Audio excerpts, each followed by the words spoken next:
And we're live. Go, go, go. It's time for the Buff Del Campo show. I never heard that before. Well, you're like, he's all go, go, go, go, go. It's time.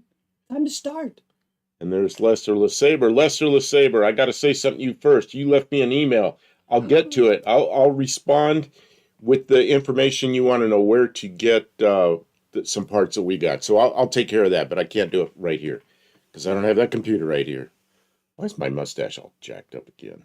Jacked up. Well, I look in the mirror, it's perfect. Then I come out, look on here, and it's all like, yeah.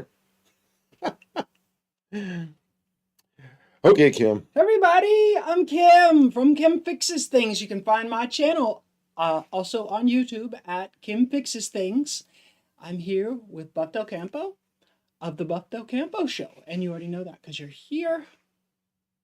Welcome, everybody. It's Tuesday night. Again, already. Hippie Long's already got a Miller welder ad. Oh, well, you get 2 points. Thanks for telling us about it. Miller makes a good welder. So, who's first? Kim? Kim? We're looking at the times. Well, Buddy Carfano came in at 7, jumped in right on the dot. He gets 3 points. Hippie Long gets 2 points. He got two comments in.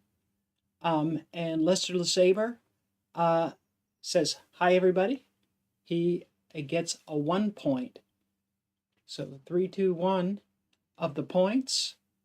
Mexican Spec is here. Welcome, Mexican Spec, our moderator. Don't make him work too much, like no trouble. Well, he's going to be back and forth between a car that's being repaired. Remember that car we watched him drive live? Fantastic. He's working on that, so he's doing 2 things at once. Oh, so he doesn't have his hands free. So we may not be putting up a whole lot of links tonight, but we would like you to tell us if you're doing something interesting or if you got a YouTube channel you're trying to promote. You're allowed to do that in our chat. You're allowed to tell us. I'm also a YouTube. I mean, most of us, we know a lot of you are, so you're allowed to say, I'm a YouTuber and I just put up a video about my car or whatnot, and then we'll know about it and the chat will know about it. If you are watching the chat replay, the video replay, because you're not here live, first of all, try and get here live because it's more fun. But second of all, you should probably, if you're able, turn the chat replay on so you can see the comments by our community, because this is there's a lot of interaction between us and the chat, and it will be more fun if you can sort of read along. But this is my reminder, as well as his, when we are talking about what's going on in the chat, we will try and read the names of the people so that you can sort of get, if you can't see, that you can still sort of know who we're talking to. So it's going quickly, so I think we want to address what's happening, anything new that's happening in the chat before it gets away from us. There was some early birds in here chit-chatting. Was any of that repeat worthy or? Oh, you haven't got everybody scrolled by that you should have said hi to, but I'm already reading the new stuff. It's Cutter Down Garage says fix one car today, broke another. Oh boy, that sounds about that's the normal situation. Yeah. Welcome, Cutter Down. Luis Miguel Suarez Barrios is here. Welcome to the stream. Raw Dog is here. Welcome to the stream. Kevin Smith is here. And I don't know. Did I miss anybody? Oh, Kevin Smith. Oh, Tim was in earlier, but he said he was getting some work done on his truck. He's got good weather. All right, so I think we're caught it up. Caught it up. A new word. Caught it. Yes. My local shop wanted $350, says Hippie Long. I don't know what he's talking about. But that doesn't seem like a whole lot of money. So it must have been something small. $350 to change the battery. My friend Elizabeth had a Jeep, like a Jeep Grand Cherokee. Bought it from some place. And it gave it did some kind of weird thing and it needed a new battery. It cost them $650 for the dealership to replace the battery. And it wasn't like it was like a used car dealership. I don't know. They must have towed it there and put the battery in. It ended up costing $650. I was like, ah, oh my money. Oh, that car, is it a Puma? No, it is a, man, I knew what it was a second ago. It's a kit car. It's on an Austin Healey, no, it's on a Triumph, I think. Might be an Austin Healey frame. And, man, my dead brain can't pull it out. What is it? I don't know. I'll tell you in a minute when I think I of didn't it. even realize that it was. I saw bright red It's and called- with those wheels. I just thought, oh, it's a Corvette, but like it's got 4-bolt wheels and it's It's a Jamaican. It's a kit that was made in it's a the Jamaican. 70s and 80s and early 80s, 70s and early 80s. And it's just a picture I had, and I kind of like those cars. So we already got ads. Already got ads in. ads. Ads. I'm sorry. Oh, great. Well, it's wonderful that People are supporting us. YouTube, that YouTube believes that we are worthy of advertising with. So many people have showed up that YouTube thinks that we need some advertisements. Okay. And there's well, no way for us to turn that down to less frequent. I mean, I could shut the ads off, and then we don't make any money. But that's the least frequent I could set it to. So I set it to that. Okay. And just Pardon our monetization. Mopar side lights. Yes, I like that. Doesn't that look cool on there? Those little round side marker lights. It must be nice. And I'm trying to read all this. Let's see. I missed a lot of it because it already went by. No, you didn't. Yeah, I did. No. Because No, they were just who is chit-chat. it? Who is it walking with his dogs? And then the yeah, I want to scroll back and read that. Oh, okay. It's just where is it? Oh, Lesto Saber, I'm going to talk to you about something about the Fairmont. Okay, go back a little further. It went so quick. Yeah, Kevin Smith says, I'm out rolling with the puppies on my wheelchair scooter. You know what I think's really cool about that? He's got a wheelchair scooter where he can roll along with the puppies and watch it live. That is cool. Okay, that's what I wanted to comment. Okay, you can scroll back down. And Mexican Spec reminded me to roll my R's in barrijos. Like Barri- that was easy barri- with barrijos. when I was learning That's Russian easy. because Russian has the same in We their don't R's. roll R's really very much in American English. So English that's like doesn't do that. that's an unfamiliar Yeah. familiar thing to do.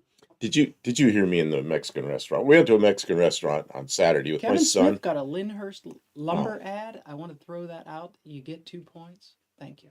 And Credit Karma, 2 points. Mint Mobile, 2 points. Thanks everybody for calling out our advertisers. Thank you to our advertisers for supporting the stream. That's what commercials do. Did you hear me speak Spanish to the woman in the Mexican restaurant? Just a little bit, not much. No. I did. Oh, well that's cool. Yeah, because Did she just look at you like? no, everybody in there was Mexican. So I just a little bit, a couple of phrases, and she understood what I said. Yeah, it was, Mexican Anyway. Spec said, wants to tell you that the radiator is going right now. A local shop rotted and repaired the radiator for $20 US. I can't buy the solder for $20. No, can't even buy the materials. For The that. solder and the flux is more than $20. Yeah, inflation here has been like wow. Sprimo, you caught all the ads. It's the Mint Mobile. Is that Mint or Sprint? I don't know. Is there a Mint Mobile? I don't know. Yeah. Okay, Credit Karma. Okay, and then we also had water pump rebuilt completely, and that was $30 US. It's good to get the stuff done there, isn't it? Water pump rebuilds are pretty rare here. You pretty much just buy a rebuilt unit or just new. Rolling R's from too much alcohol in history. Colleen says, I sent you a link to a private video of the tires we have. Get back to me when you can. Okay, I'll Oh, check it out. I didn't look at it. oh, maybe it should send it to you because it's not Yeah, here on on my my phone. email. Oh, okay. Yeah, on my phone. I'll have to look at it. Kevin Smith says, "Cool kit car. I like it." See, I sold my first radiator shop, and I was in business with another guy. But then there was a third guy we were going to bring in, and we thought about building kit cars. And this is one of the kit cars we were going to do. But I'm kind of glad we didn't because it was kind of a thing there for a couple of years. But I'm not sure we could have sold them and made any money. I think we would have worked real hard and maybe covered our expenses. I'm glad we did what we did and not that. Kevin Smith, if it wasn't for my power chair, they wouldn't get out. What kind of power chair do you have? I'm trying to think of the brands. What was the one? My mother used to sell one, and I don't remember what it was. I've showed them to you, Kim, but I can't remember what it is. I'll know it if I hear it. Let's see. Lester LeSabre. I bought this, or we bought this parts car, this Fairmont. And I thought, okay, we're going to pull out the heater box for you. Guess what? It's not an air conditioning car. It's a heater only. It's a completely different box. So, sorry about that. Hippie Long mentions that he liked my welding of the patch I made, and he appreciates me explaining and showing why. Well, thank you. I got in there and we yanked the engine so that I could clean up and paint, because the motor mounts were bad, so it was just sitting there. I'm like, well, why don't I just grab the hoist and yank this out of the way? All I had to do was disconnect the drive shaft, and then I can just, clean it and paint the whole thing, because it shows nicer on camera with some paint on it. And then I started looking, and we knew there was some extra shims on that side, and if you look around, there's accident damage. The frame is tweaked in a couple little ways, but that was crunched right there. I was like, man, so I'm whacking it with a hammer. And once I got it straight, it is so wavy. I'm like, that's not strong at all. I better do something. So, yeah, you can watch that video if you want to hear me talk about it for 10 minutes. I'm not going to do that again, but... Mexican Spec, Thanks you got it for right, 1976. Oh. And the reason I put I knew it was 1976. And the reason I put the Laguna up there is because there's a participant in the No Name Nationals, and that's Dylan Levi, and that's what he races is a Laguna with that nose piece on it, and it's a fast car. Although every year he breaks something, and then he's parked. That's how it is. But he works really hard on that car, and I think a bunch of people helped him put an engine in or something, but I don't think they got it done last year. So I'd like to see him do well this year. And he and his not wife, girlfriend, always shows up, and they're really what would you say, enthusiastic participants at No Name Nationals. They're a lot of fun. I met them the first year, the first day. Kim and I met Kim that day, and then we went to Lambert's. And Lambert's is a place where they say the throwed rolls. They have these big rolls about the size of softballs, maybe a little bit bigger. And you put your hand up, there's a roll coming to you. They throw them from across the room over top of everybody in the restaurant, and you catch the rolls. And sort of. Sometimes they come apart in your hand from the. What's Levi's? Oh, Brooke. Brooke's sitting there, and I tell her, and she puts her hands down. She's afraid to put her hands up because there'd be a roll coming her way, So by the end of the evening, she's putting her hand up, and mostly she's catching them. She missed a few of them, but she joined right in and was having fun catching rolls. It was a hilarious evening. We really had a good time. Oh, they got the engine in, but the bell housing was cracked. Ooh, yeah, you don't want to slam. Where's this?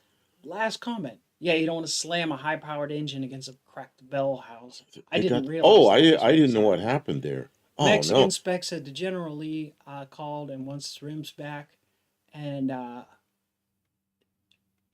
yeah, except they're only 4-bolt rims, so it's not going to work. Ah, Kevin Smith, good, thank you. Edward Leonard, model car buddies. Man, Oh, cool. I haven't built New model people. cars in years, but I got a couple sitting there. Kim, Welcome, new people. when I get too lame to build real cars, I'm gonna build those models I got. You think? I've got Corvettes and Dodge Chargers, and I've got a '67 Charger and a couple of Corvettes. Yeah, I know you've seen them sitting around.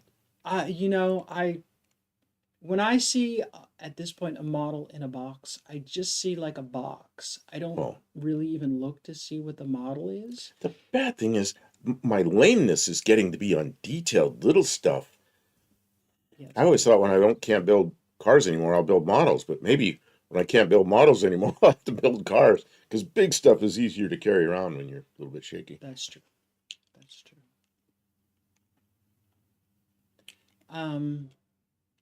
Okay. Yes. 1976.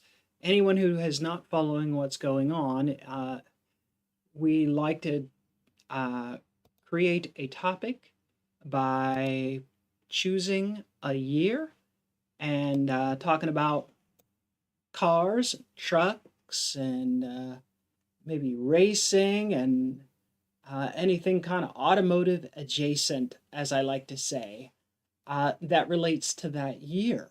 And 1976 is the year in question. So we'll talk about the new cars. Maybe sometimes we get lucky and there's some good prototype kind of cars. There was a kit car already that we were just showing. And what else?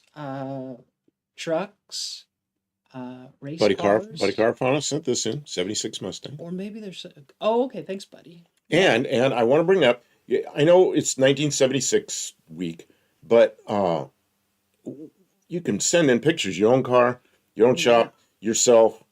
Please do. Your band, I don't care. Skateboard, yeah. whatever you're working on. And we'll put it up.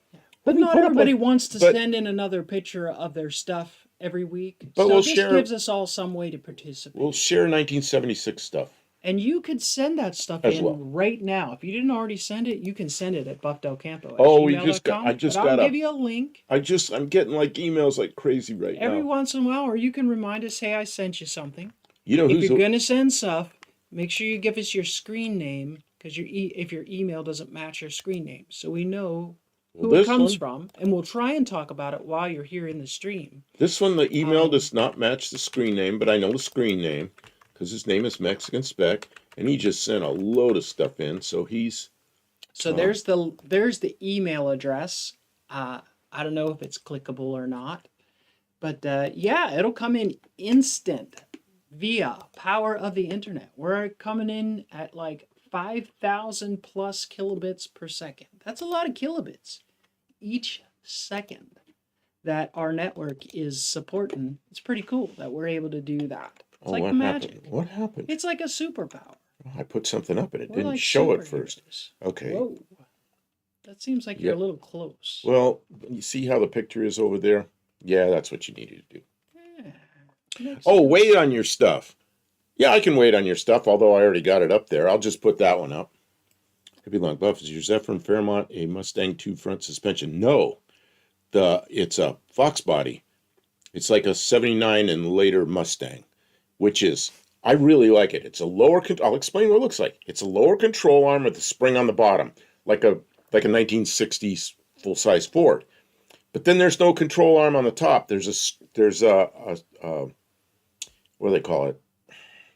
I can't think of what they call that. A McPherson strut that goes up, but there's no spring on the McPherson strut, which is typical of McPherson struts. It's just a shock and a strut and structure, and there's a rubber mount at the top. I've got new rubber mounts. I've got new struts, and then the spring on the bottom, there's a ball joint. So you replace that ball joint, and it's a pretty simple system, but it works so well. And that's probably why Ford kept it around up into it came out in 1978 model year, late in 77, and they ran that front suspension with the Mustangs and the T-Birds and a whole myriad of cars up until into the 90s. So I wish they'd still kept it around, but I think everything went front drive there for a while, except I guess the Crown Vics, and they have a different front end. But so Uh, let's see. There was Edward Leonard is here. Welcome to the stream. ah, this is who Kevin Smith. Where? I don't see him. I guess I'm guessing he's one of the model car guys. Yeah, he is, but I'm trying to find where he came in. He was down there. Kevin Smith invited him in. Yeah, I knew that. And there he is. Oh, way down at the bottom. Okay, yeah. Good evening, Edward. And then I saw somebody else come in. Stray Bullet had come in. I don't know if you said hi to him. And Rob's Rods and Streetcars is here. Oh, they are. We're getting quite a crowd Welcome. in here. Good. Yeah, this is really good. A bunch of our regulars are showing up for a Tuesday night studio stream. Okay, so we're in the studio, guys. We're not out in the garage like a lot of nights. On Tuesdays, we are in our converted living room.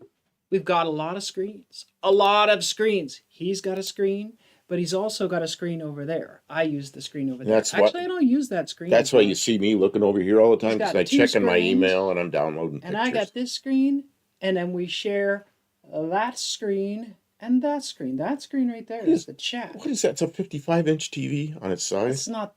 I think it is. We put it on its side. It's a 55-inch TV on its side. And then we tell Windows to rotate it, which is kind of cool. And then we can read a lot of chat. My chat is huge.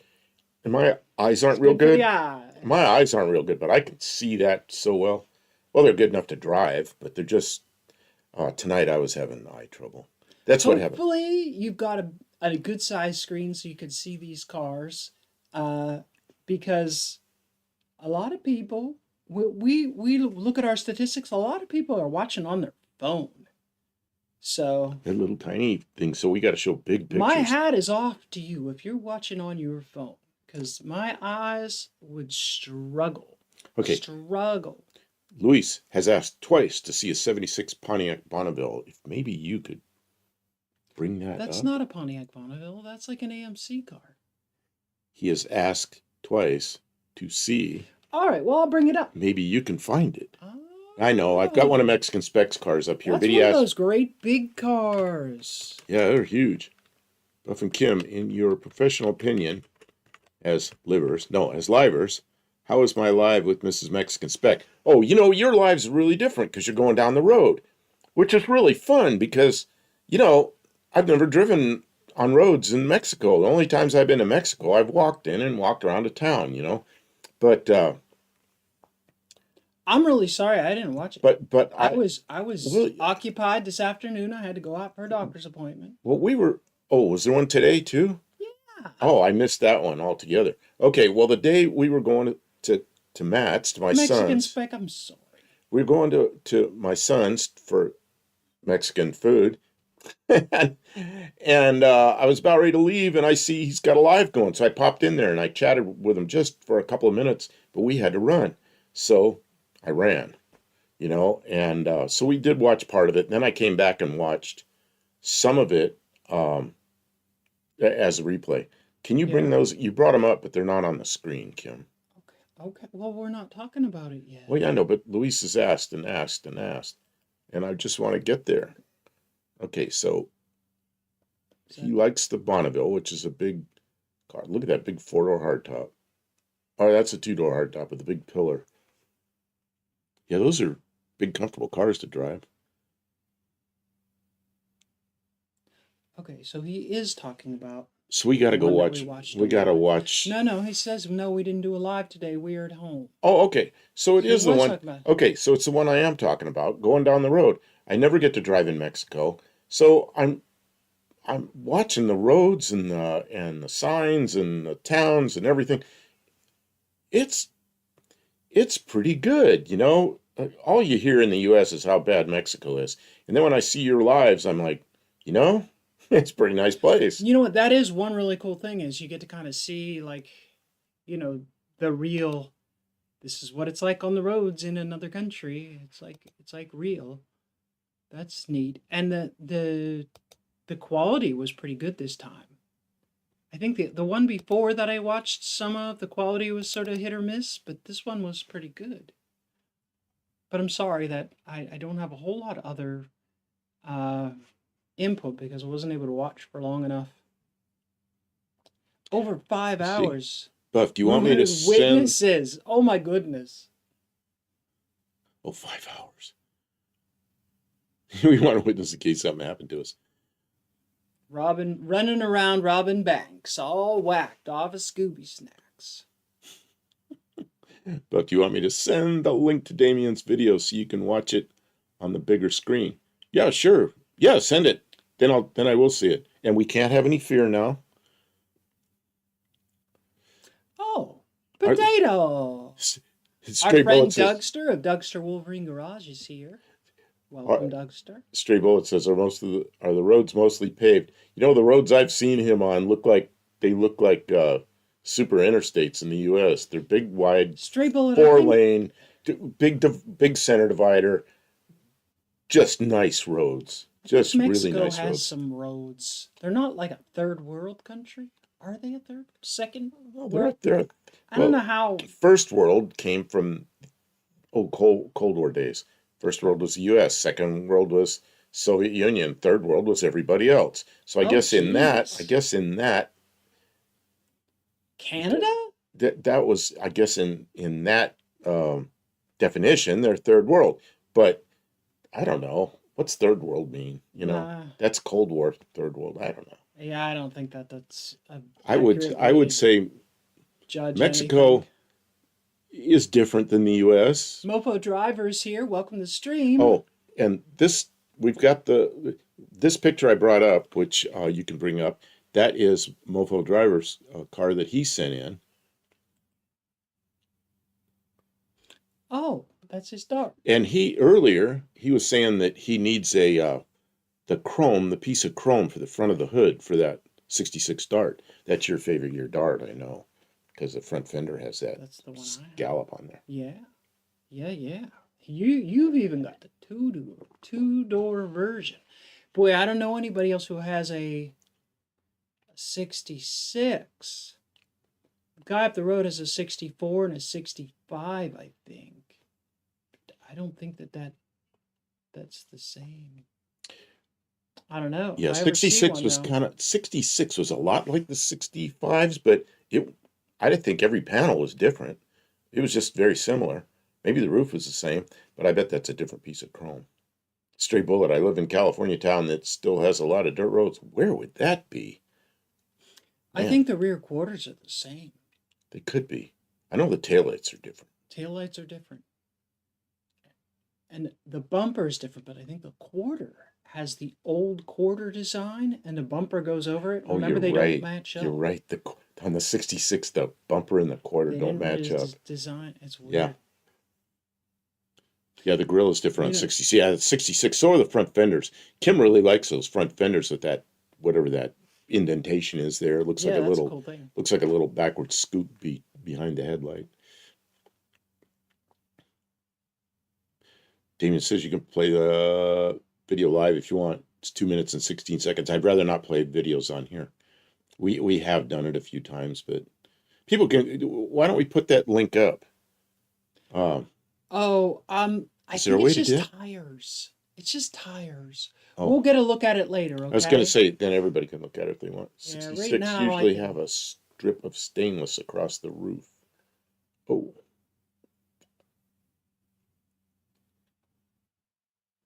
Let's see here. Oh, they're talking about what they put on tacos. Who was that? Stray Bullet says, we're very poor. Been slowly paving some. I can't imagine somewhere in California California. What I've noticed in California is they haven't kept up the roads a lot. So sometimes the roads are starting to turn to dirt again.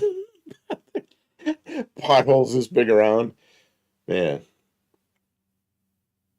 Well, I think maybe if there's places that are very, very rural, like you're way, way out, and there's not a lot of organization like for the township to make roads and stuff, then it might get a little bit dusty. One of the worst roads, when I used to go from Yuma, Arizona to Las Vegas, which I did that trip a lot, I'd go up through 2-lane road in Arizona. It was very nice, wide road that you would probably go 100 if it wasn't for the speed limits. Very nice roads up to the California border, and I'd cross into California where it turned into a road that was probably paved in the 40s. And it was windy thing up through mountains and full of big divots and narrow and really piece of crap.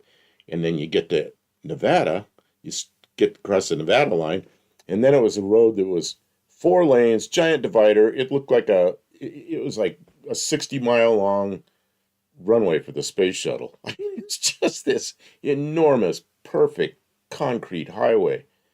So the California section of that trip is terrible. I'm like, man, with the taxes here, they ought to be able to fix this, you know? But that's just the way it is. Also, when you get into California, there's an inspection station. They want to know if you have any fruits or vegetables. They make you throw the stuff away that you can't bring into California. Mofo Driver says it's the same scallops as on old Chargers, just a different location. Yeah, they put them on the front instead of the rear.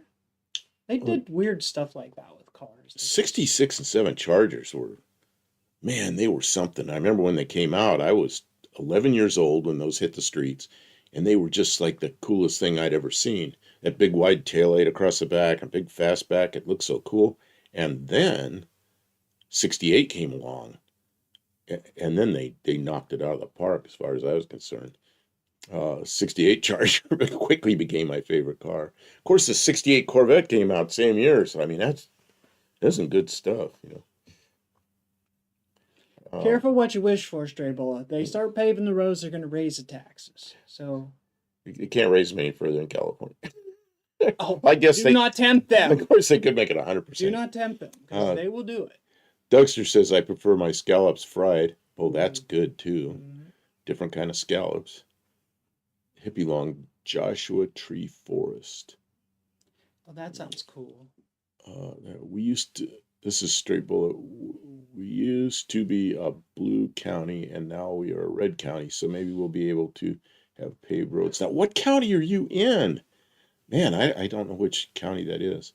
It's a Dodge Dart. Yes, Lisa, it's a 66 Dodge Dart. And Kim has a 66 Dodge Dart, along with Mofo Driver. He has one here. I should check my email, see what else has come in. Well, the first Charger was a Dodge Dart Charger. True story. Really? Oh, it could have been like a some kind of a, what do they call that? Patrick Sullivan, I think if you just prototype. Right click on the text, I think it gives you an option to zoom or make larger. Lake County. Colleen Tebow has sent us the video. Okay, and here's Hippie Long has sent us something. Oh, look, I'm gonna download this stuff from Hippie Long. Lester LeSabre likes the first gen Charger interior. Hippie Long, I assume these are older pictures. Yeah, these are pictures from Hippie Long from 1982. Man, these pictures he sent are 43 years old. I got to pull them up here.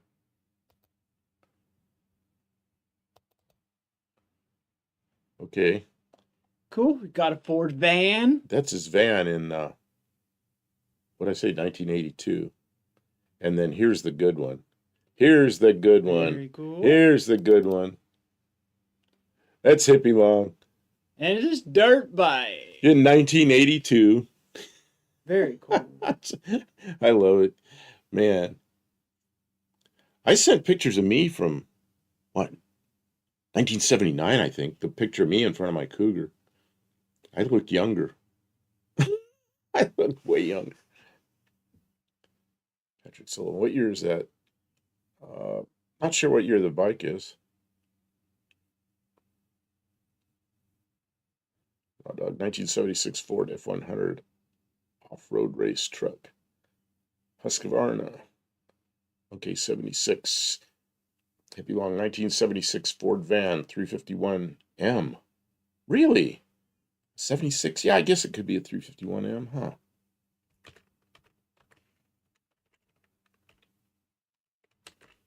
Kim's looking up something.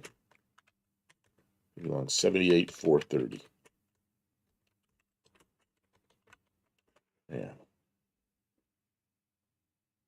You just pulled up some AI crap. Oh, you're pulling up something from somebody asked something.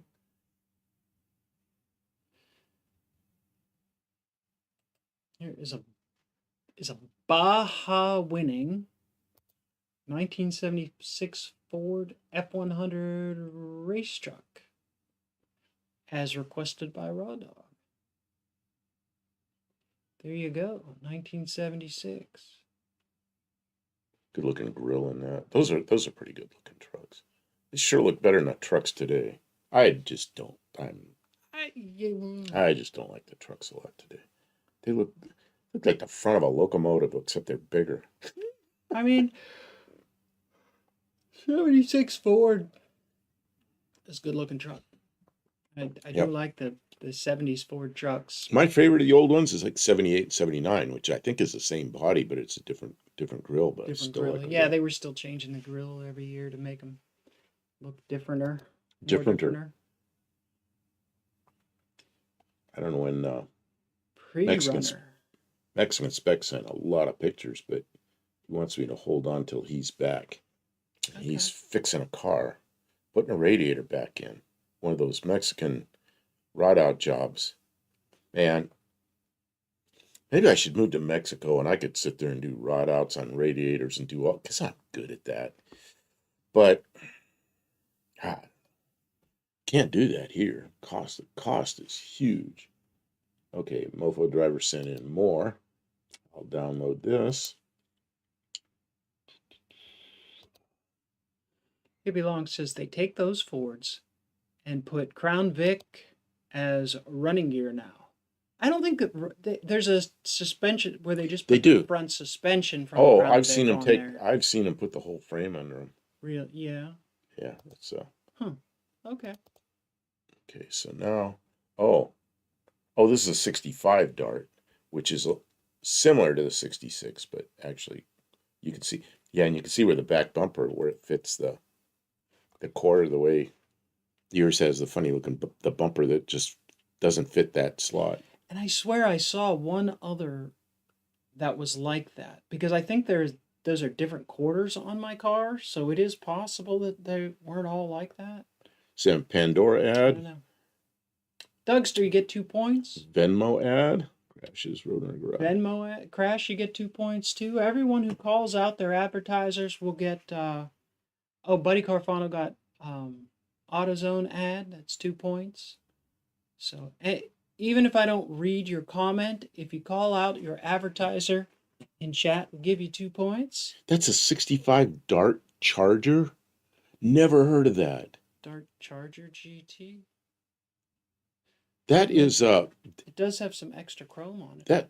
That car looks really good. Those wheels, I like Kragers. So those wheels, yeah, it's got some kind of logo on the front fender, sort of the back of the front fender. And yeah, it's got the chrome strip across the top. I remember 65 and 6 so well, you know. Straight bill of Buff will be climbing the border wall in the opposite direction. You know, it's so easy to go to Mexico. You just walk in. Well, I don't know. Since all the tariff thing, that big thing, I don't know. Can you still walk in?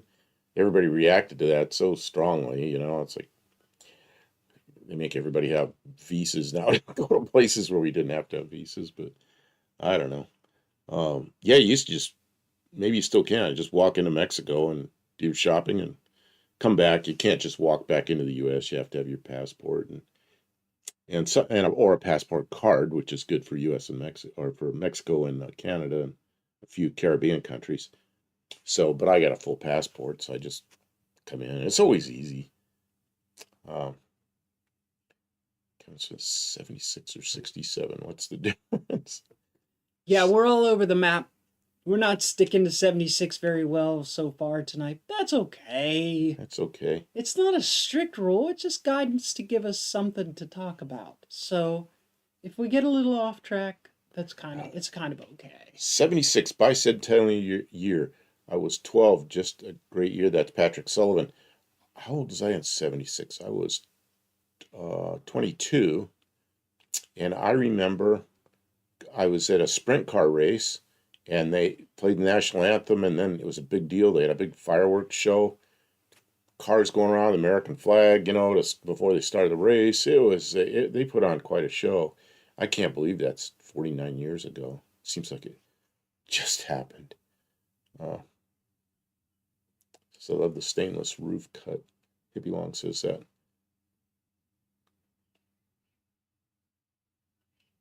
What is this? Dougster? Because of Give me a second. I have to go shut that. I got a oh, video you got running a in video there. running. That's I what that really need to noise shut is. that off. That's probably terrible for our kilobits per second. Yeah, having a video running.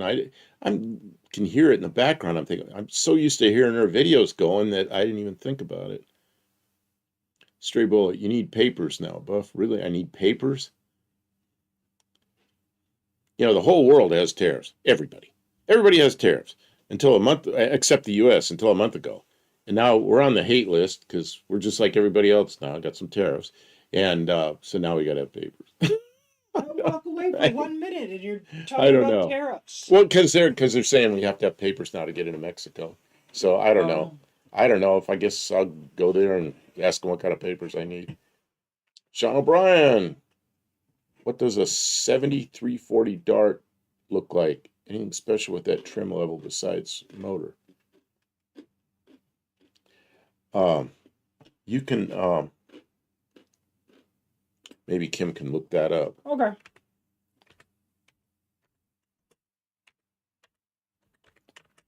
You know what I want to do? That can of gas that's mostly full we got from Sean O'Brien at No Name Nationals. Who do we know that can analyze that and tell us what that liquid is? It's not gasoline. He had in his gas tank, it didn't run. It does burn because the car ran, it just didn't run good. Okay, so here we go with a 70 Dart, 340. Oh yeah, that thing. With the twin scoops and the oh, that's a 4-speed swinger Dart, but that sure looks good, doesn't it? But it's 340. Well, that's what he asked about. That's what he asked about. Well, I don't know. Chat. If anybody has any interesting, details that Sean O'Brien has asked about 1973 40 Dart, call it out there. And we'll look and see if we can see what those details look like. And Classic Car Guy says he's asking people to hit the like and subscribe. Thank you, sir. Like and subscribe. If it's down here, not everybody has one, but if you have that button, go ahead and click it. It's good for us. It's good for the algorithm. Dexter Wolverine Garage says 76, I was a gleam in my dad's eye. So I was like 77 though. She was a year old. Man, 76, I was 22. Yeah, I turned 22 in 76. Is that right? Yeah, you're old. Yeah, that's right. I'm 22 years older than you. No, I'm 21 years older. You were a year old. I'm 21 years older than you. Well, you came late in the year though. I came early in the year. So yeah, we're almost 22 years apart. I mean, at that point, it's not really that important. They're talking about dirt bikes, 2-stroke dirt bikes, kick butt.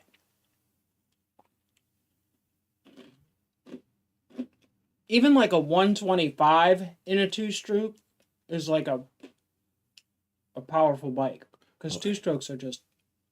Hippie Long says my cousin got hit by a car when we went to see the Freedom Train in Philly. 4th and 76 was glum at the family gathering. Yeah, it's terrible.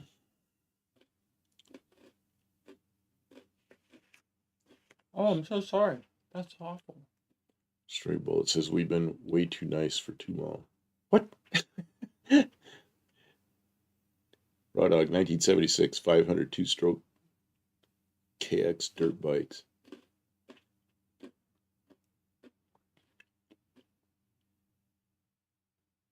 Oh, I don't know that song. And you can sing Dougster's song. Mofo says I love the color of Kim's 66 Dart. The gold is okay. I've had problems matching it with anything. Like, I'm gonna have to get color matched paint to correct some of those rough, really rough spots, and I can't find anything out of a rattle can that matches. I might have to. Well, what was that place you got the matching paint for something, and then I got you see, my Mazda, the one that got wrecked. Guess what? I got rattle cans with that color. So I don't know what I'm gonna do with that. I've also got a brand new headlight for the front of it and rattle cans and no car, just the headlight assembly, $300 headlight assembly and rattle cans of paint. But same company, she got color for something. Yeah, I don't but remember what it was, but they had that same company has it color for the '66 Dart. yeah, but that car, I think that car has been repainted, so I don't know if that'll be the exact same as the original factory color. I don't really think I I don't know. can order it, to match with a factory color code. So I don't know how And I would match it. Inspector Bruce There's a is here. Good PPG evening. paint Oh, I'm sorry. store on the way where I was out today. Maybe I could. Maybe I think they do automotive paints. I should see if they can match it. Yeah. Let's see here. Inspector Bruce is here. Says he's a little late. That doesn't matter. Well, Come in, come and go, out. whatever. Everybody's typing out song lyrics. Yeah, I know. I know the Stay or Should I Go song. Long says that's his least favorite factory scoops. Yeah, I don't know. I think it looks kind of cool, but yeah, I kind of agree. It's not really my favorite scoops. And Tommy Hanlon's here from Dublin.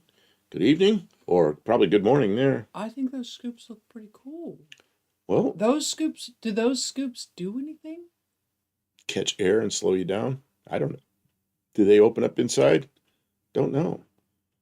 And that's not a particularly high pressure area. The high pressure area is back by the windshield. So I don't know. I guess it looks cool, maybe, but it doesn't. It's not very functional.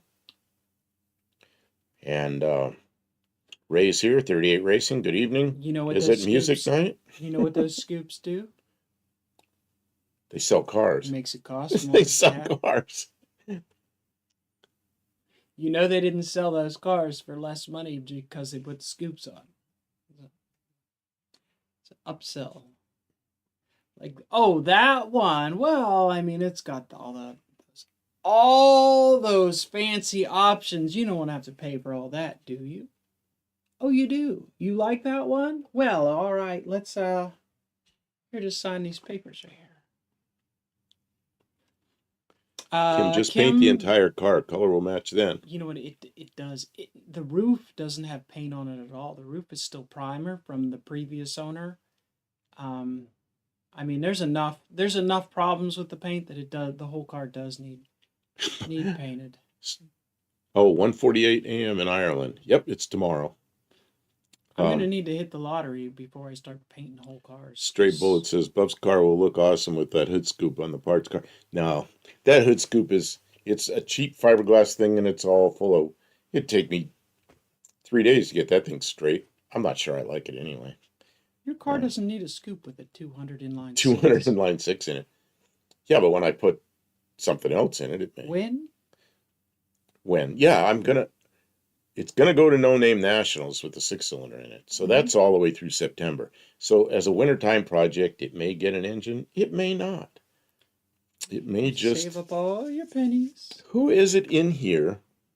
Who is it in here as the 200 cubic inch Ford 6?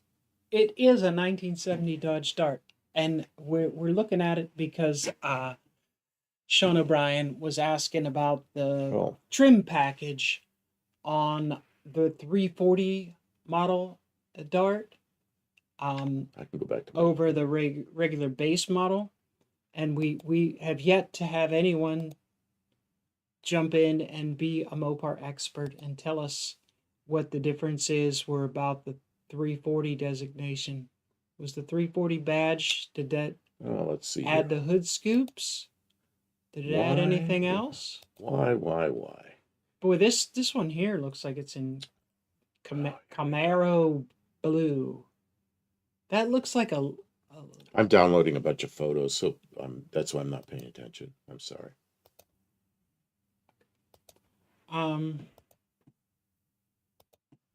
bunch of good photos. Oh, Dougster, this one's coming to me. It's a long, long way to. Yeah, Do you want to ride?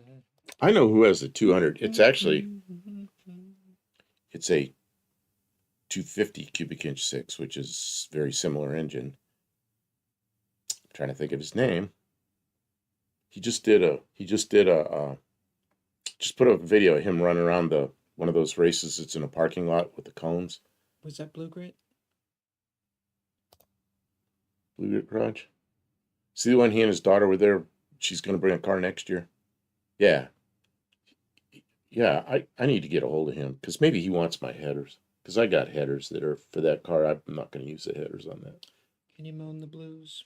Can you bend them guitar strings? Okay, so I got to get this straight. Let me get the make this right. Kevin Raisin Smith. Bran Hood is 2 scoops. Yeah. Kevin I Smith. wanted to talk about some cars from 1976, but we're completely off. We're the way rails. off. But All the way off the rails. okay. I need to have a background screen that is instead of the dyno room, it's a train wreck gone off the rails. The train wreck. Yeah. Going off the rails. Okay, so now Kevin Smith sent in. Who's his friend that's in here? I already forgot his name. I'm sorry. I would have to scroll way You have to back. scroll back.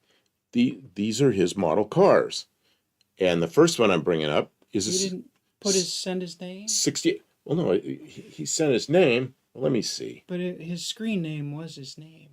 Wait a minute. Because he's not secretive. He's not Okay, a troll, so there's no... It is Kevin Smith that sent him. Oh, Edward. Here it is. Model cars from my friend Edward. So it's Edward. Don't remember Edward's name. Thank you, Edward, for sending us pictures of the model car. Here we oh, have. Man. Here we have. And it's the fastback. 68 Mustang. And then there are more. Let me see what else. Stray Bullet says 1976 was a terrible year for cars. There wasn't the best year for in everyone's opinion. Look at that. It almost looks real. You know what? Man. If you put that in the right light, I mean, it does. It looks real. Yeah. That's pretty cool. I mean, it's really nice. The detail is really sharp. I don't know if it's the body. Tommy Hamlin wrote.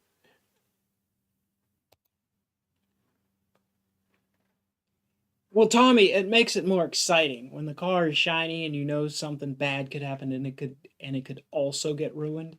It's also important to light things on fire.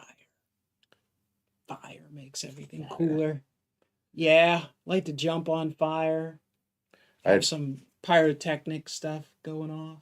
I had friends out in the middle of nowhere, and they were building a 2-story house. They had the first story built, and they had the floor put in, but they hadn't built anything on the second story yet. They had a runway next to the house, and I'd landed there and took off in my little single-seat airplane. I took off. I was going to come along and squeak the wheels over their house and put some skid marks on their second-story floor.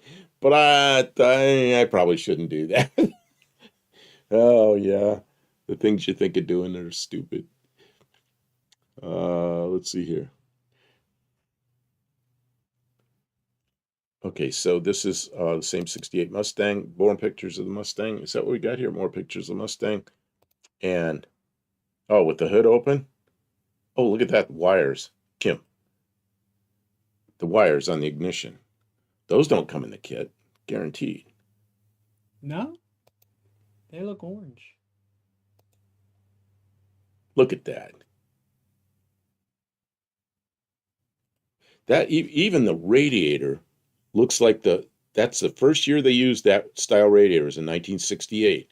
So there you go. It's on the model, and it's the right one. Oh, wow. That is amazing. See, because I know my radiators really well. And that radiator was only used with the big blocks. It's really nice detail. Look at that. Fantastic. That's the right steering wheel. Oh, they're model builders. I thought this was one of those ones that you buy. That is a really nicely made It's a model. nicely made model, yeah. Wow. Well, Wow. I've done a lot of models, and this is good stuff right here. I used to have trouble. I try to the old models had the you could see the raised numbers on the speedometer, Dougster likes it. and Cutter Down Garage likes it. Welcome to and the I, stream, Cutter Down. I used to get my brush really almost dry, and then just wisp it the side of it over the speedometer numbers. And if I did it just right, I could just get the numbers with a little paint on them. I got a couple like that, but mostly I was just I wasn't that good with it. Yeah, it's just a toy, but look at it. Look at No, how it's good not a that. toy. Look at how good that looks. It's not a toy. It's a model. It Well, really is different. Like but a toy would not have this kind of detail. my car is just a toy, isn't it? That's true. His actual car is a toy. Stray Bullet says I used to use waxed thread for the plug wires. That's ingenious. Very cool. Like I thought this was one of those like Already replica built. cars that you buy off of like already pre-assembled, but this is a really Yeah, it's detail built model. really detailed. That's Super good cool. stuff. That's good stuff. Thanks for sending that. Okay, let's see what else we great. got here. Well, I got a whole bunch of from Mexican Spec. Of course, I got a whole bunch from Buddy Carfano, all back during the week. He sends a lot of stuff, so I'm gonna try to get to some of those because I've been kind of ignoring him today. And his are actually 1976 cars, which seems to, oh, look at that. Remember those things? Man. The Oh, what's even got 400. the little 400 badge? That's a nice touch. That color too. Wow. I'll bet you they didn't. Do you think they sold many of those in that color? Duxer says a toy would not have thousands of hours in the build. Man, I've never had 1,000 hours in a model build, but some of my, I did ones for contests, which I never won anything, but I probably spent, the best part of a week or 10 days messing with them. But that was before I had cars. Once I had cars, I couldn't afford anything. I had to have a job so I could have a car, and I needed a car so I get to work. Vicious circle ever since.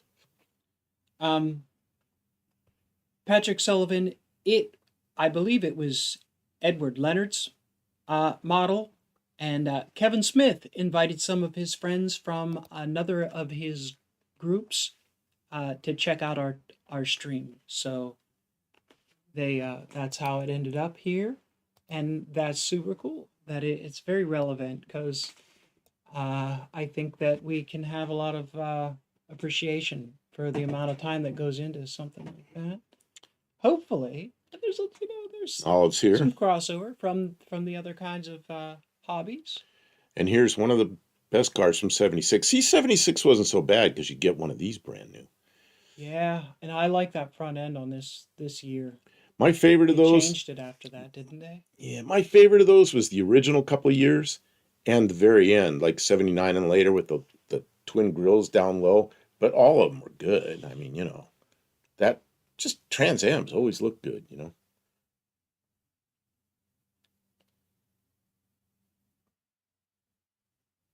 What's that? But those are just barely cars. Round lights rule. I don't know. I like them all. Yeah, my car's got those, what used to be brand new, newest thing. Now they're ancient. The 4x6 rectangular headlights, quad headlights. And I had a hard time finding replacements for mine that weren't some kind of stupid new things that had, LEDs in them. And the LED ones for the 4x6 lights are terrible. They're not designed well. They just got LEDs blasting forward, no lens, no good reflector or anything. So I'm not going to do that to people. Oh, here's another one from Buddy Carafano. So I would rather have had the formula that came with rear discs. Oh, and the Trans Ams didn't? I didn't know that. Okay, and here's another one from Buddy Carafano. Man, that's a big car, isn't it? Big car with those lights I was just talking about. Those things are enormous. Remember the station wagons had the Clamshell tailgate that opened like this, that same style.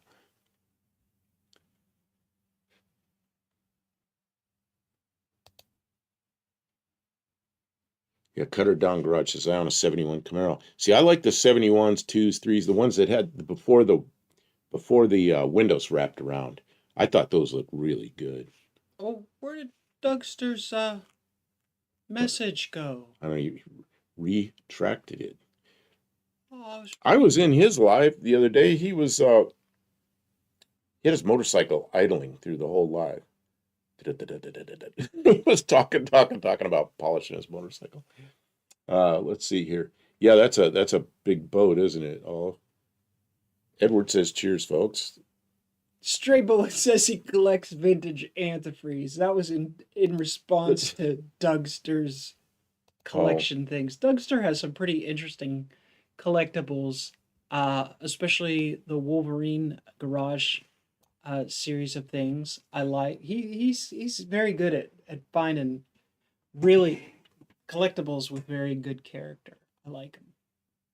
That Cutter Down says round taillights. Yeah, the original Camaros had the round taillights, and they went to those wraparound things. I really didn't like those. I did like the round ones better. This is another one from Buddy Carfano. Remember these Cosmos Vegas? There was one 2 years ago, or a year and a half ago.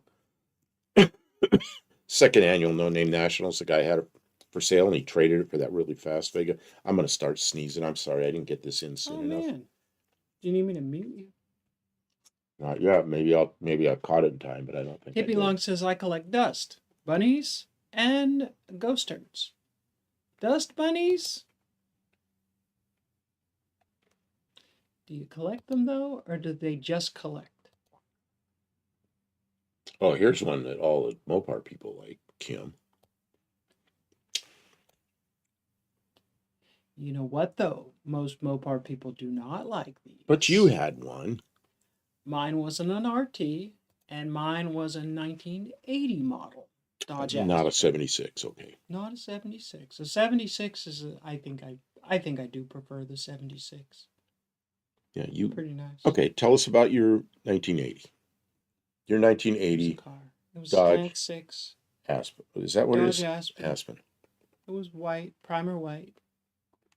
And I took it to the Mopar stuff a couple years. It was a lot of fun. And I raced it with the Slant 6. And I was with the Slant 6 Racing News for a couple of years. And that was a lot of fun. That's how I learned all about the Slant 6s. It was from the old black and white photocopied newsletter.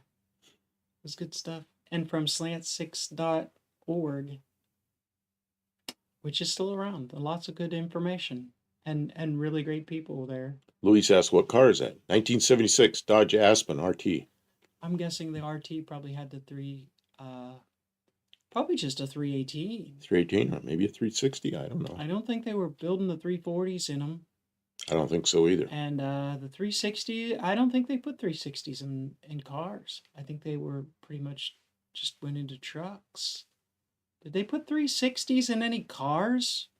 Oh, I don't know. I think they did. Let's see, something up here. I saw something. What was it? Oh, Hippie Long says I worked in an Arco in 76, age 13. Man, how'd you get a job in a gas station when you were 13? I tried and tried and tried. Nobody would hire me when I was that age. I did get hired in a bicycle shop putting bicycles together. That was a good job. And I had a paper route. And I used to paint bicycles in my dad's garage. Used to drive him nuts. But I'd tear a bike all the way down, take everything off the frame, sand it. And I did a lot of Schwinn's. I'd paint them with a custom paint job, and then before I clear coated it, because I worked in the Schwinn shop, I'd buy all the decals that said Schwinn and Stingray or whatever model it was. I'd put the decals on, then I'd clear coat over it. So the custom paint job would be there, but then it would still say Schwinn and everything on it. I always thought that looked good. And the kids in the neighborhood had me painting their bikes. Olive says, I still don't see why those were supposed to be better than Dusters in any way. Well, they were... They quit making the Duster. Yeah, they were phasing out the Duster. And so these were more of a... Well, in 76, they came out with that new that new body, that new chassis. Right, these And were the they were new gone. chassis. This one had the The new crosswise. chassis was supposed to be more of an upscale vehicle. And some of the things like instead of the springs being mounted directly to the rear axle, there was like rubber insulated torque boxes.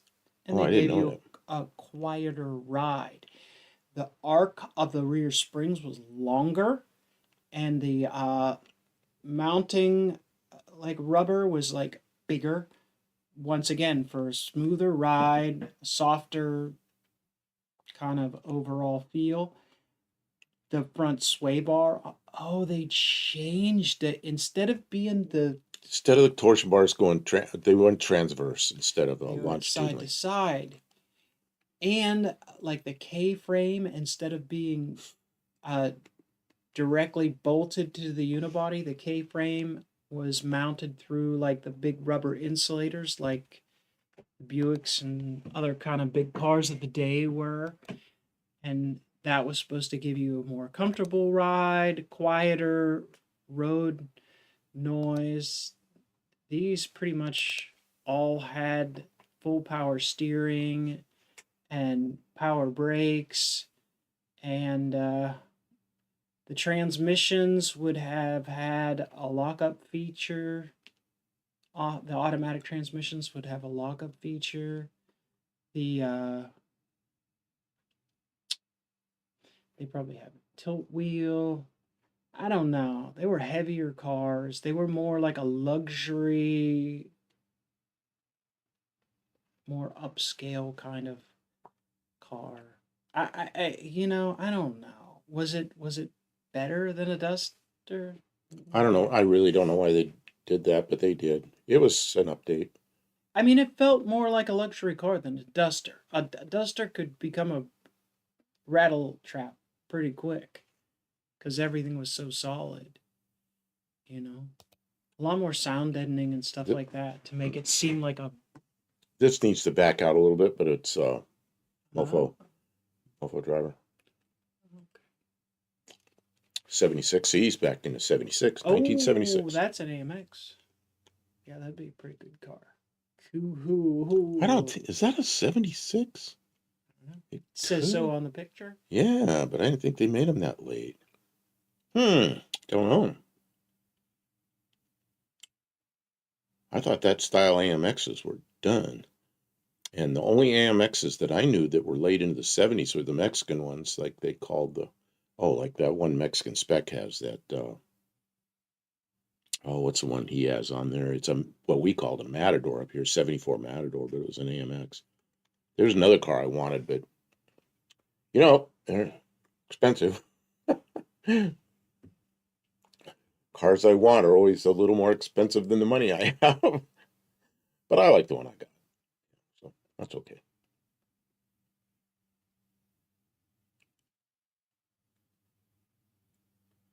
Dougster's talking about his stereos. I remember those names real well. You could have power steering, power brakes on Dusters. Locker, transmission could fit the Duster too. Yeah, I don't know why that chassis had been around since what, 63. I don't know. I guess they just figured it'd run its course. Yeah. I mean, they just stopped making that chassis. They were going with the J and M series cars, the 4-door car. The market that they were trying to build for was more like they were trying to make cop cars and family sedans and stuff like that. And the Yeah, see, that's what I thought. Straight bullet. the 2-door cars, the Aspen Volare was like the 2-door car to try and keep the cool, but it really wasn't. It wasn't the thrust of what they were trying to build, because what they really were building was the sedans for cops and for municipal use and stuff like that. That's why they were carrying that chassis. This says 76 AMX, but that's a 70. Is it really? Yeah. Liars. They made them 68, 69, and 70. And the 70 was a 68 9. I can't tell the difference. The 70 had this grill. And then somebody here just confirmed it. Yeah, that's right. Yeah, there might have been a Spirit AMX later. Greasebelly said that. Hey, Greasebelly's here. Good evening. AMX became a sticker set after 71 and a half. Yeah, I remember AMXs. They were on the Javelin body instead of the shortened body. So they had AMXs. That's right. They had AMXs that were on the Javelin, the second generation Javelin. One's the little humped up fenders in the front, and they weren't short like this. This was a different chassis because it looked like a kind of like a Javelin, but it was much shorter. And it was a two-seat car. Patrick Sullivan, I've seen a few red, white, and blue AMXs. Yeah, those are pretty cool looking.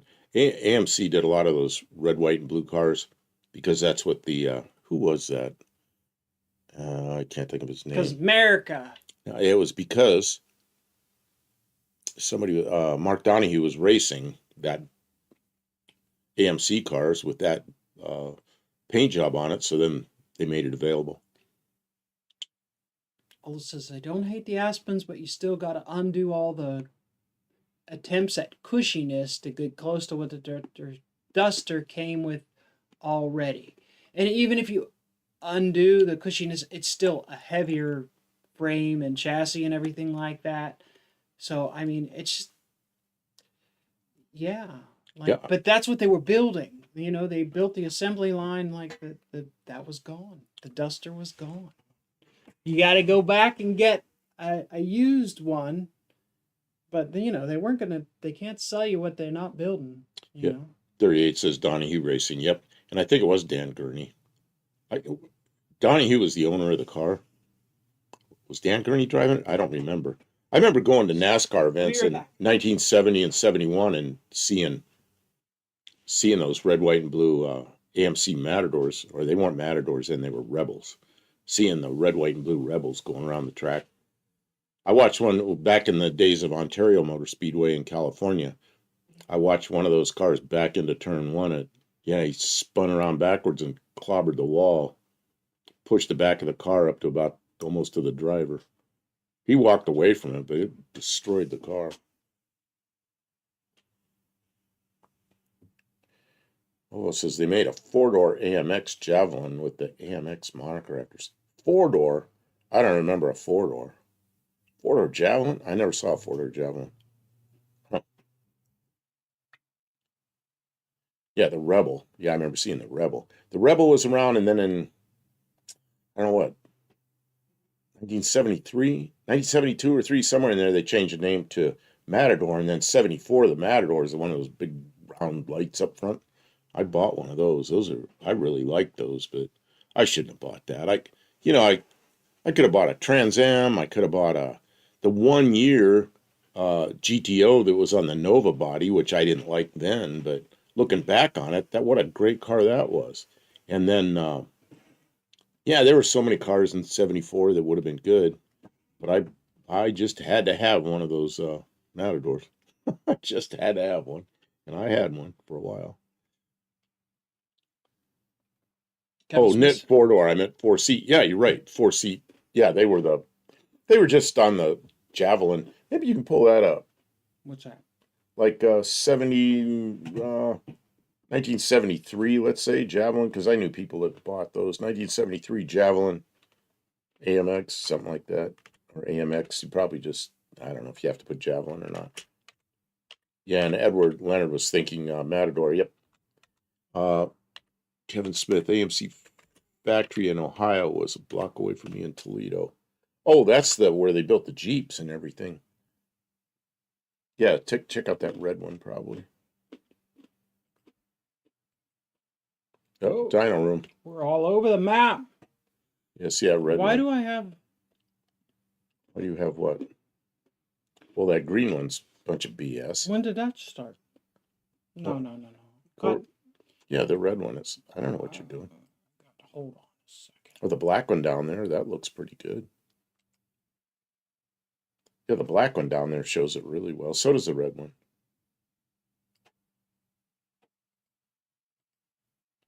Kevin Smith, the smell of paint in the morning. I like the smell of paint anytime as long as it's not enamel. It gets all stuck in my nose because it doesn't dry. I'm kind of a lacquer guy or a water-based paint guy. What were we trying to show? Oh, just what the 4-seat AMX, which was basically a Javelin that had a different grill in it.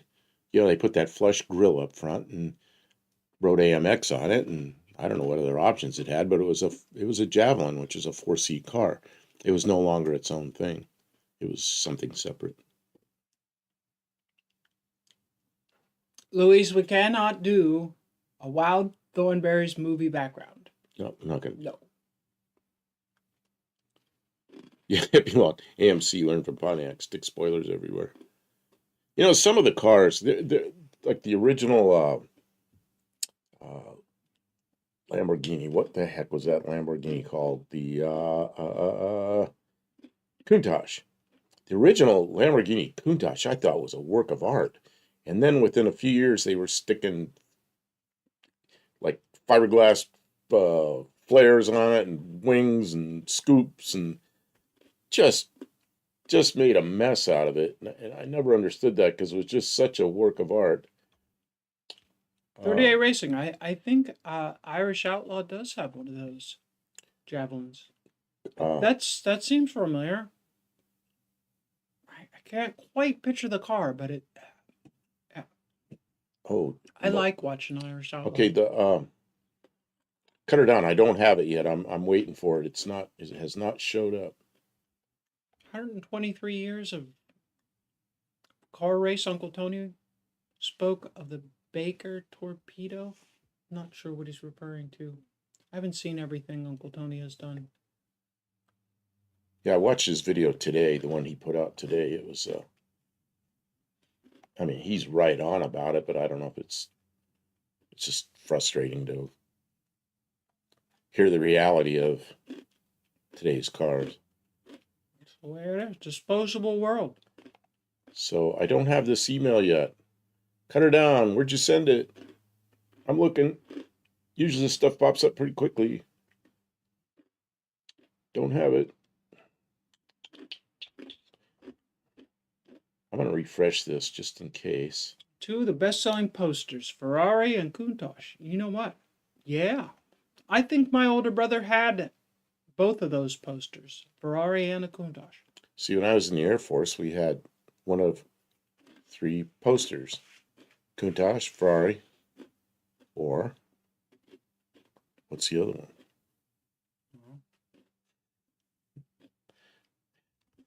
What's the third one? The poster everybody had in there, inside their locker. Oh, that girl. Farrah Fawcett. Farrah Fawcett, you got it. You don't get any points. Yeah, I'm just waiting for all the points to come up here. It's Farrah Fawcett. Everybody had pictures of Farrah Fawcett and Countach or Ferrari. Nothing yet. Green is me. Hippie Long says, I don't worry for me. The next couple of generations. You know what, though? They'll work it out. They'll work it out. Dexter says Farrah Fawcett poster sold more. Yeah, I bet they did. The Pantera was pretty good. My favorite of those Ford engine cars, which were De Tomaso, was the Mangusta. Man, I love the looks of the Mangusta.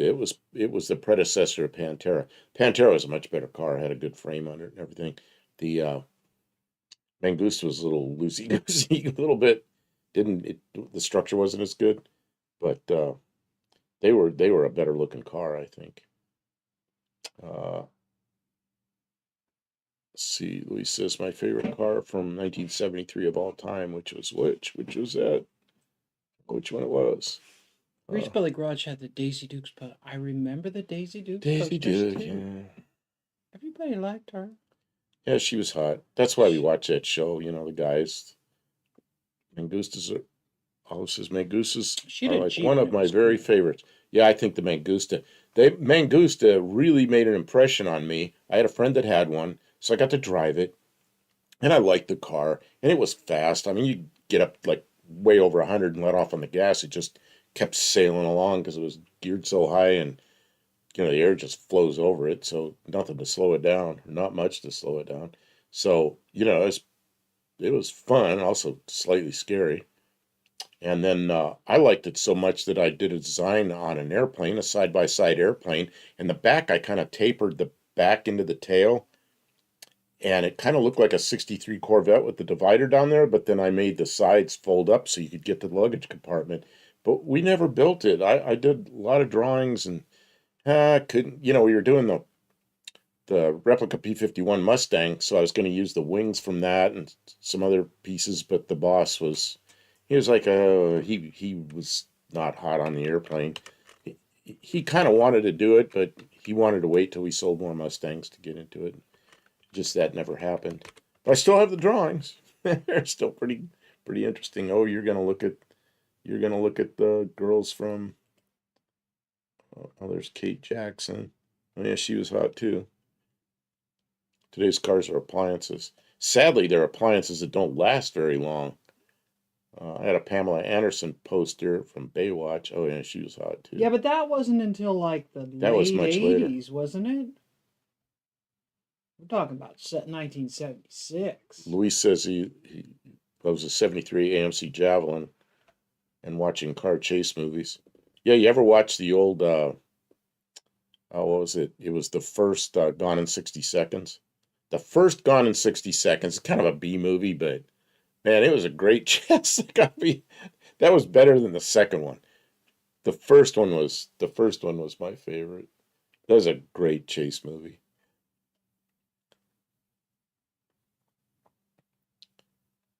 Patrick Sullivan, my step had a 73 Monte. He loved the swivel seats.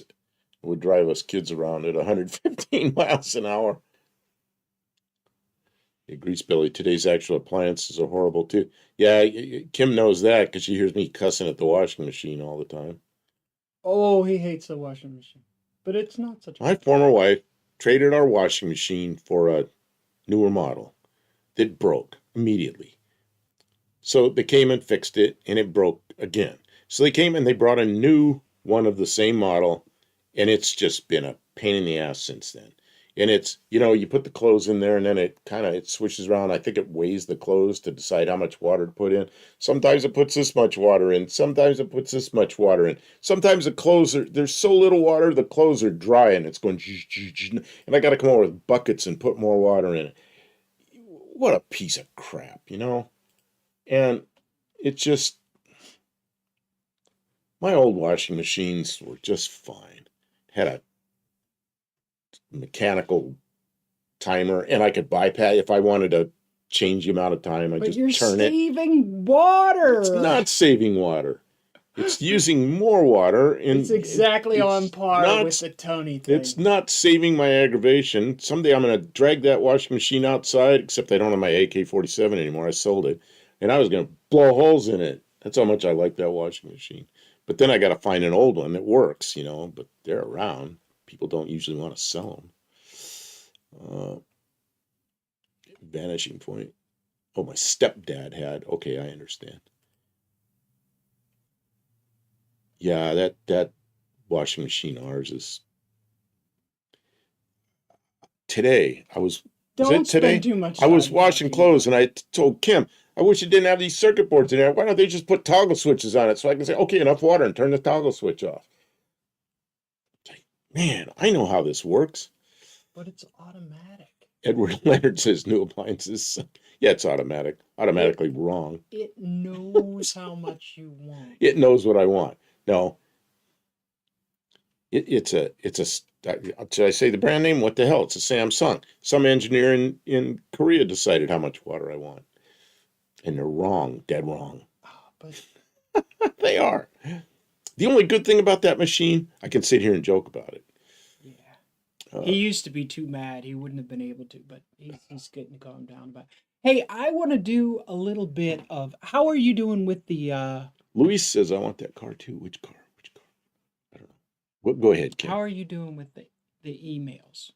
I'm waiting. Who was it sent me the email that I'm waiting for? I do not have that email. Can you look and see where you sent it, or put the link up to make sure it goes to the right place? You might have sent it somewhere else. Don't know what happened to it.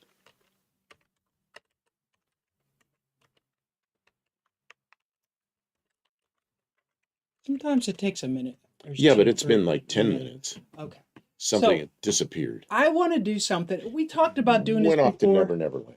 and Okay. we sort of voted against doing it for reasons. But I think that if we stick to the theme of the evening and we talk about stuff from 1976, I think that Facebook Marketplace may be. I am addicted to Facebook Marketplace. I someone needs to stop me. But hey, instead of that, what we're going to do is we are going to we're going to burden you with it as well. So,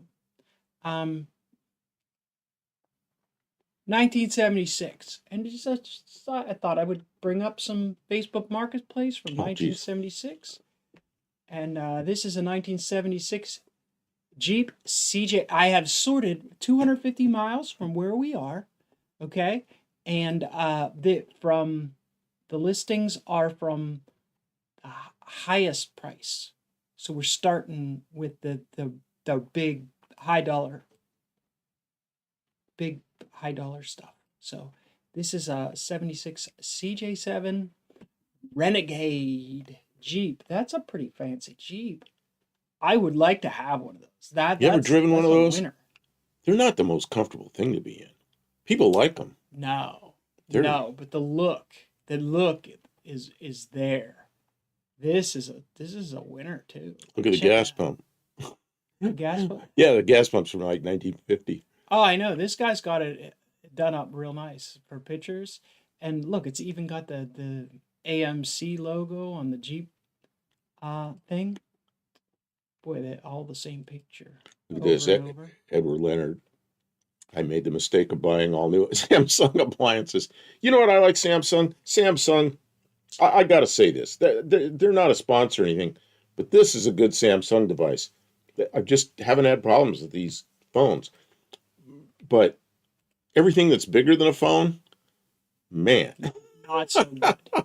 Not so good.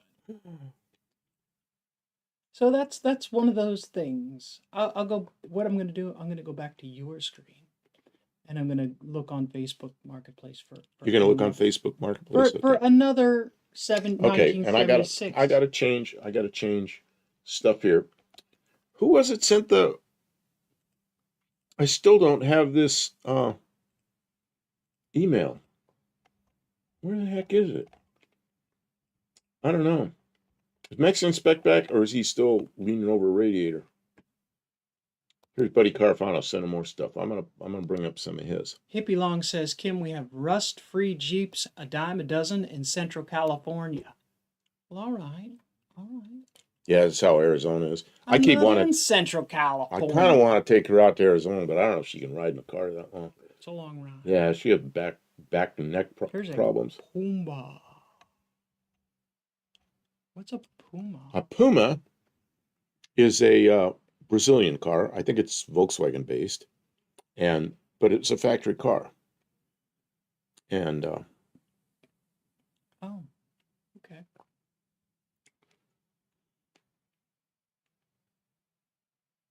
this Google Pixel is really good too. Oh, what's that? A phone? Yeah, I'm just saying I'm not going to say that this is better than any other phone. I'm just saying that the biggest thing that they make that's any good is a phone. Anything bigger is anything trouble. bigger. They should stick to phones, is what he's saying. We do have a 55-inch TV here that we're showing our stuff on us so we can see what's going on. That my former wife bought, and she paid $3,000 for that TV, and it was like the best thing ever. Well, it crapped out, so they were going to fix it. It didn't fix. It needed something. They replaced it. Now we have it, but it's a lot of money for a 55-inch TV. That thing probably does everything. It probably gets every kind of thing. I don't know. Daryl B. Welcome. Samsung appliances are made here in South Carolina. There's no way I would buy any part of that junk. You know, that's a shame. Why can they not make good stuff? Luis, no, it's a Volkswagen. It's a Puma, which is a Brazilian Volkswagen, I think. I think it's a factory thing in Brazil. I remember these. I mean, I never stopped. This is peak refrigerator. Never saw him in person, but I remember seeing him in magazines and everything when I was young. Very cool. I'm going back to Facebook Marketplace. Oh, what's this? This is a Granada from some other country. We'll get to it. It's my turn. Okay, it's your turn. Well, I'm This showing it when you is- get to it. We're at the high end of Marketplace here. This is the most expensive stuff. That's a Cadillac Seville. This is a 1976 Cadillac DeVille, not Seville. That sure looks like a Seville to me. It says DeVille in the It list. could be a DeVille. I don't know. We'll see. The interior, I don't know. The bench seat looks a little worn. What do you think? I mean, that for 1976, that's for sale right now. Yeah. That's pretty good. The worst thing there is the armrest has had armrests on it a lot. Matching floor mats. Imitation wood grain. She is a boat. Somebody's donked her a little bit with them wheels. Yeah, I don't like those wheels. I don't really like. I don't like those wheels. I don't. The wheels that were on it from the start probably weren't that great either. It's from Kentucky. It is in Alvaton, Kentucky. Paint looks nice. Bumpers look chromy. I think $45,000. $45,000. You think it's worth $45,000? No. It's got 56,000. And you're right. You're right. It miles. was a sedan DeVille. And it has a back seat, apparently. I mean, it's a nice shape, but You're not selling me at $45,000. think about what you can get for $45,000. Yeah, I don't know. You might be able to get a couple of Mustang 2s. Might be able to get 3 Mustang 2s with 5-liter engines. Yeah, I don't really know. I think that they are out of their mind asking that kind of money. Yeah, at least wheels are easy to change. I think maybe they accidentally put an extra zero on there. Because 4,500 is probably not enough. Really? Yeah. Really? Well, it's got 56,000 miles on it. It is pretty nice. You know. It's just a 4-door Cadillac. Well, yeah, but look what I paid $5,000 for. Those wheels probably cost them $4,000. Okay. All right, we'll go on to back to you. Back to. Okay, Buddy Carfano sent this. It is a Ford Granada from somewhere else, not from the U.S. Is Buddy Carfano in here? Where is this from? Still looking for no new emails. Greasebelly says 10K. You have to talk him down from 45K. Greasebelly thinks it's worth 10K. I don't know. It's worth whatever someone will pay. Wants.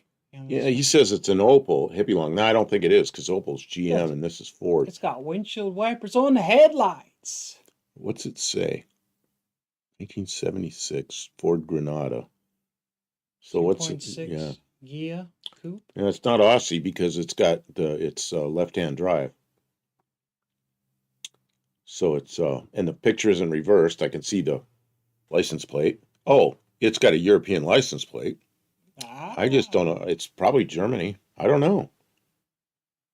I'm looking at the cars in the background, trying to figure out. I don't know. Yeah, the steering wheel's on the correct side. I like the way they say that, on the correct side. You know what? You know who's not here tonight to argue about that?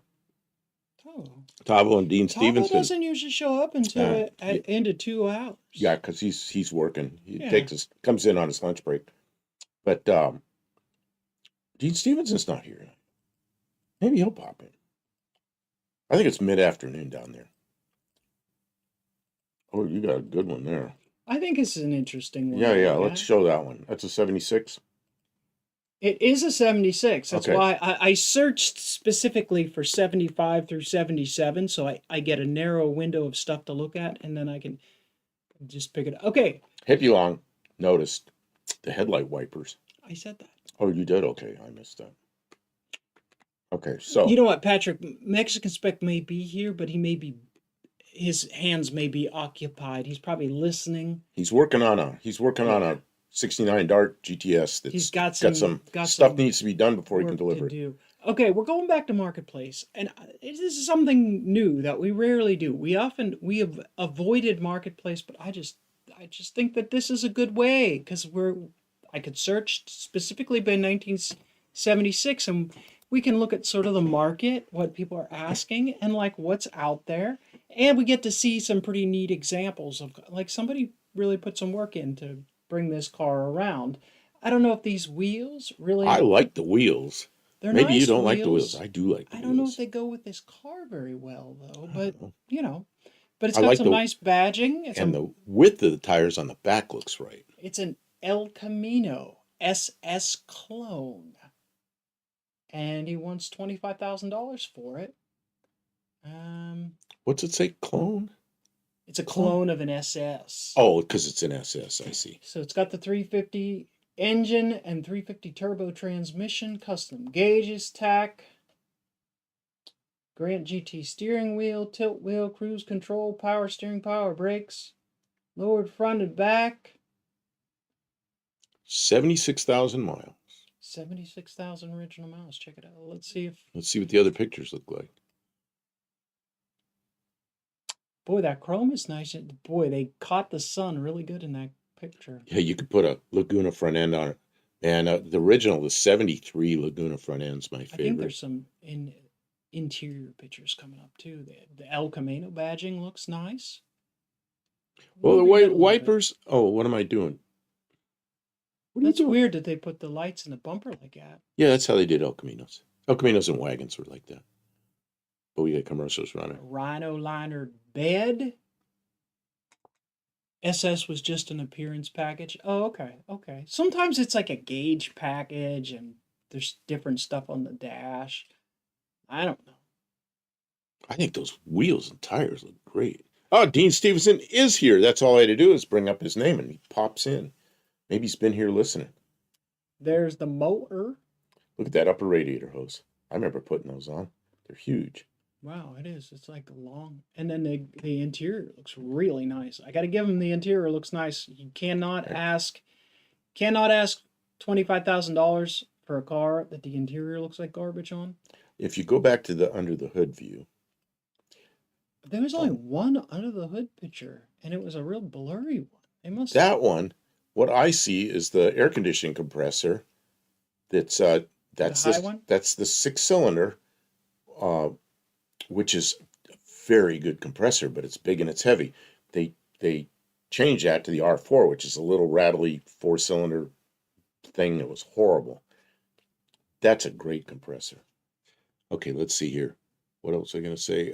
Kevin Smith, wasn't the wipers, headlight covers were illegal? Was, but not anymore. Because I know Mercedes got those little things later. And Yeah, Mercedes had them for a long time.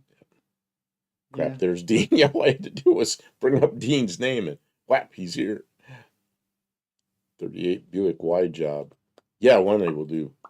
Oh, Raw Dog's like, Look, the spare tires he's behind the spamming back us, seat. spamming us with 1938 Buick wide job. What's Did you know the tire was? Isn't it the tire usually underneath? Is that I the don't think so. factory No, location? I think that's the way they were. There you Let's go. see here. Is that a $25,000 interior? Inspector Bruce got Leslie's Pool Supplies. That must be a local pool place. That's cool that they advertise with us. Man, everybody's asking for the 1938 Buick wide job. Why? I guess if everybody's asking, then Well, I there's two guess- people asking. I don't know why that's come up. 38 Racing says the A6 compressors were tanks. Yeah, they were heavy, but man, they just last forever. And the R4s they're no good the day they're born. Terrible. I don't know why we're doing 1938. Neither do I. Somebody's asking for it, so we'll put it up there. What the heck?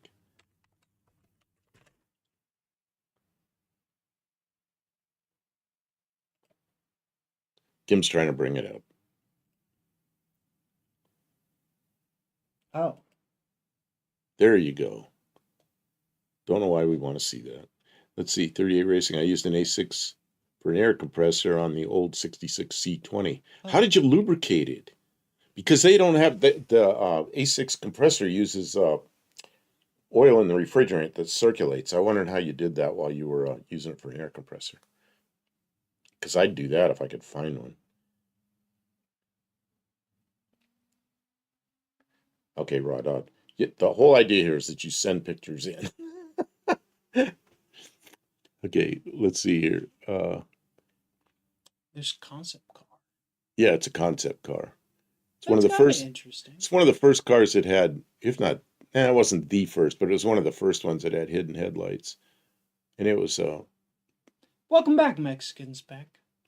They were okay. asking I'm about back. you. Yeah, how's the I was going to say Fairmont, but it's not a Fairmont. How's the GTS Dart? 38 Racing was asking about the 76 Plymouth Cricket. That's a British car. Yes, but it's a 1976. But it's a 76, so we'll look that one up. What the heck? Did I cut myself shaving tonight? I could have.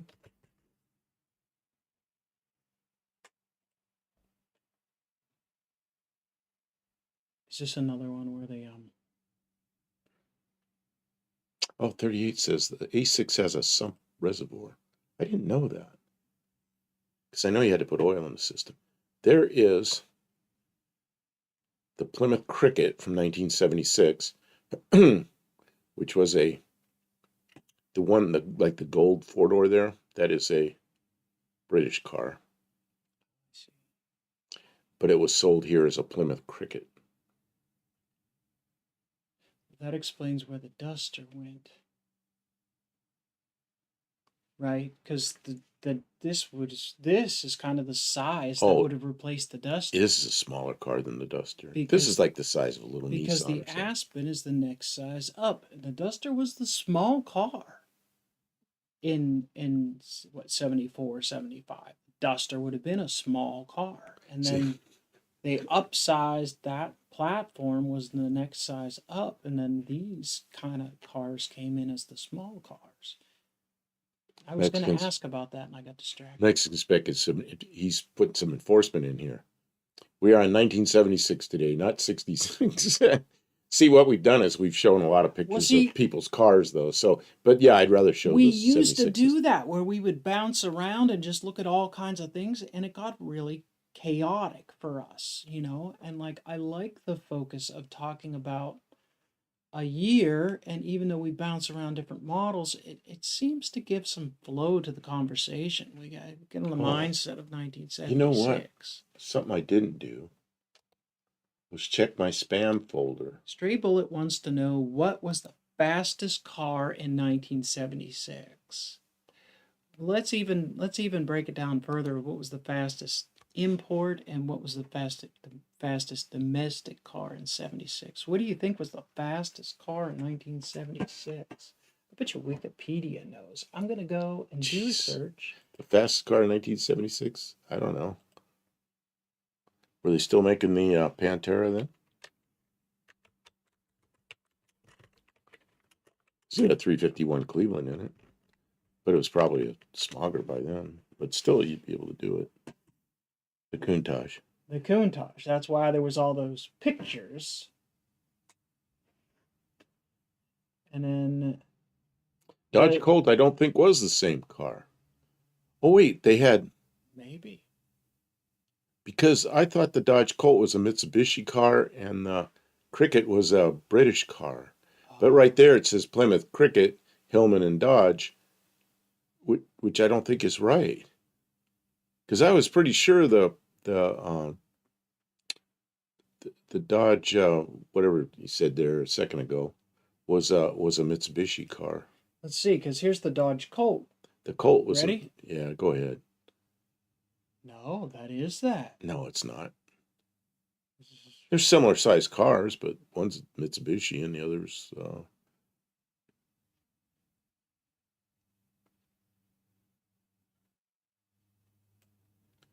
Luis says, "I'll be back to the bathroom. Take your computer with you." What big event happened in 1976? Well, in the U.S., it was the bicentennial. No, that's the Dodge Colt.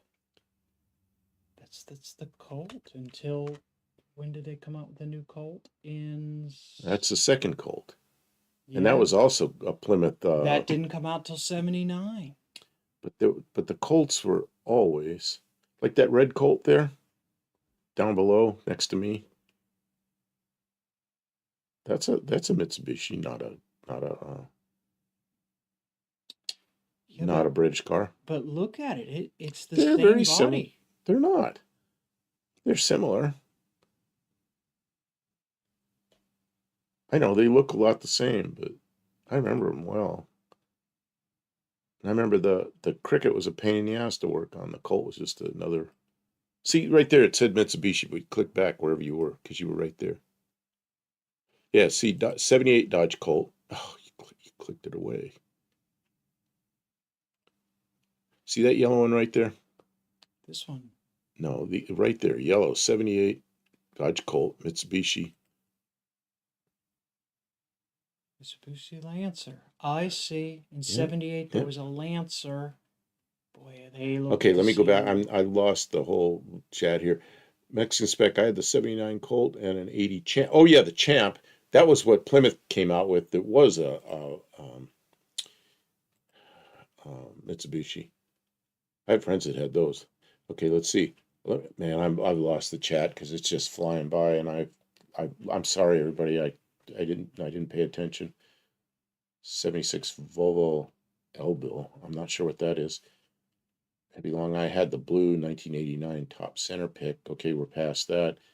There's my Colt right there, orange with the black stripes. Rodon keeps asking for a 76 Volvo. Kevin Smith, Chevette. They're naming off cars. Kim can't look them up that fast. 76 Volvo. Yeah, we heard you. Send a picture of it. Let's see here. Mostly old parts. Ooh, the Plymouth Sapporo. Oh, man, I like the Sapporo. I drove a Sapporo around 1978 when they were new. My mother-in-law bought one. Probably 79. Drove it from California up to Washington and back. And I liked that car a lot. But they didn't last very long. Scribble, Jaws. Dean Stevenson, 1976.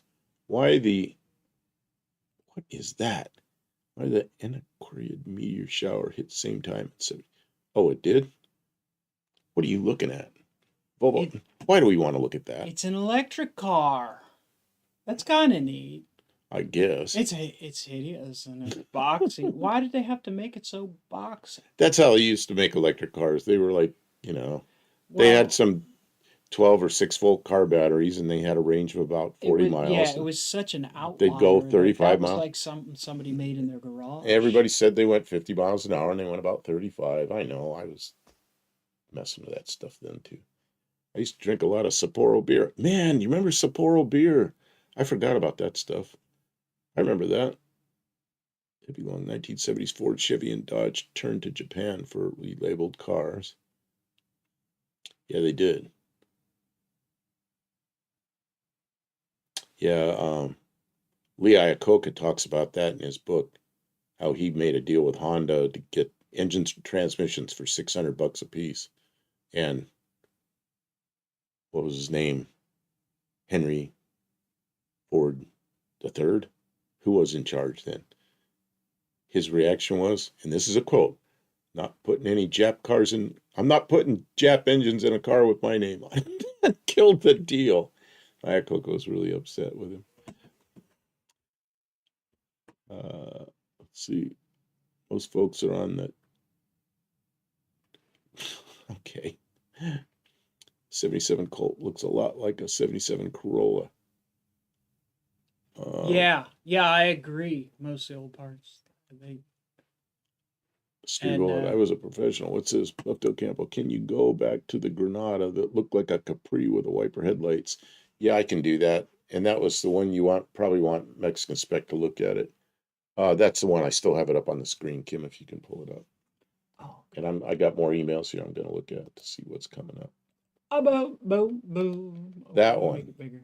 That one. Mm-hmm. And then I'll bring up Buddy Carfanos. And I almost reached over to drink this. This is not a drink. No. What is it? Side, Oh, those are lights. This is Ray's side marker lights. I got them here because I know where they are. And the day I need them, they'll be right here. Not going to lose them twice.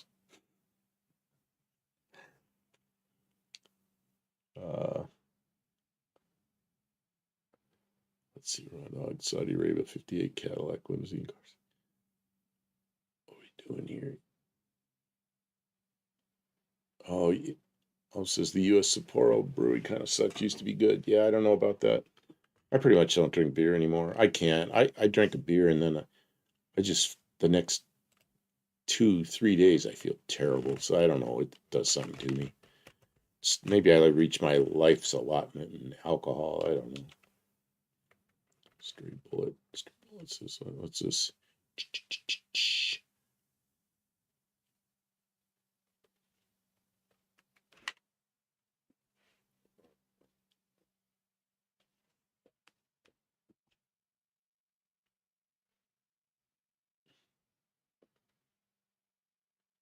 Yeah, okay. So does Mexican Spec know much about this thing? It's a Granada from somewhere in Europe. Oh, Dean Stevens says European UK Granada fastback. UK, yeah, but apparently they made right-hand, left-hand drive because it's a left-hand drive unit. Olive, I'm sorry you're not feeling well. Relax. Do some extra breathing. Did you take your meds? Drink some water. I know that may not help at all, but So I do. I take it's my way of offering condolences. I know how it is to have pain flare. I got extremely dehydrated yesterday just because of things that happened. And man, I drank so much last night. Not alcohol, but what is that? What are you doing? What are you? Oh, you're nothing. Don't worry about it. Okay. No, I do not know about it. Where's the plate from? It appears to be Germany, but I'm not sure. It's an EU license plate. I'm not sure. I think it's Germany, but I'm not sure. Dean Stevenson says 3-liter Essex V6, 60-degree Essex V6. I don't know much about the Essex V6. It's the Cologne V6 that I know too much about. So does Kim.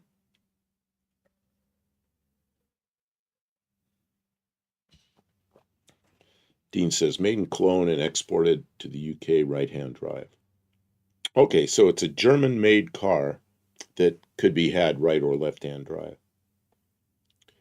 Oh, says I don't get meds. Putting some, whatever that is, Muay Thai goop on back and hands. Will apply probably steroid cream soon.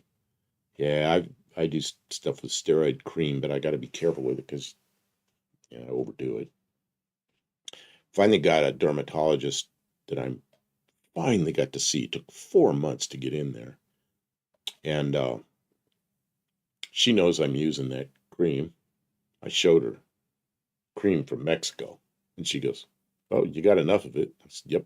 But she's got a second thing she wants me to use and alternate them. So, because I don't want to overdo it. I told her that. I didn't want to overdo it with the steroids.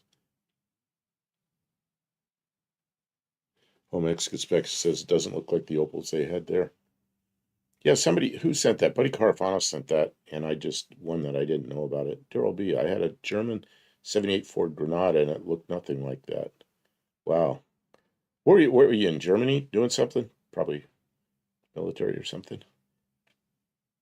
Okay, Mexican Spec. I will move on to yours. I was not able to find that picture of the limousine. But I'm going to bring this one up first because it's another Buddy Carafano one. But then I'm going to start putting Mexican Specs up.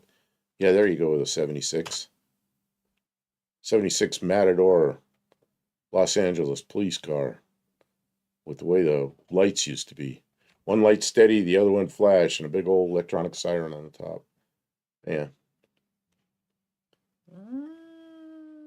Yeah, except they were electronics. They were, whoop, whoop, whoop, whoop, Oh, what's this, Buddy Carafano? Oh, here's 76 Granada. He says normal, and I'm going to put that one up too.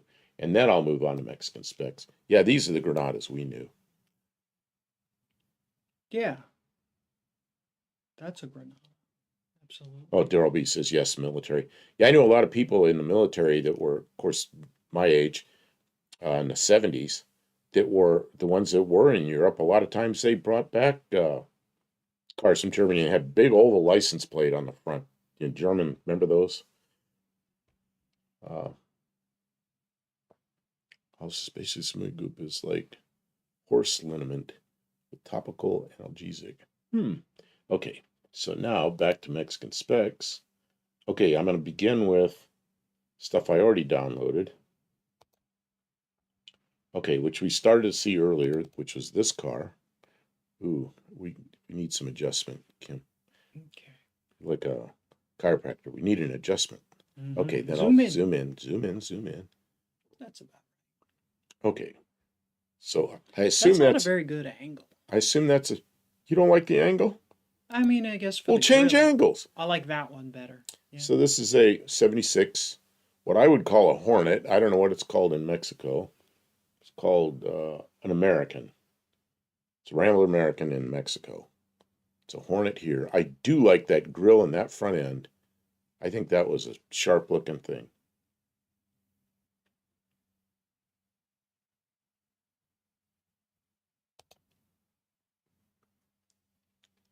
So Mexican spec, you can tell us about this car. The wheels make it kind of better looking too, because they out a little bit, you know. Probably a little rough on the front bearings, but it sure looks good.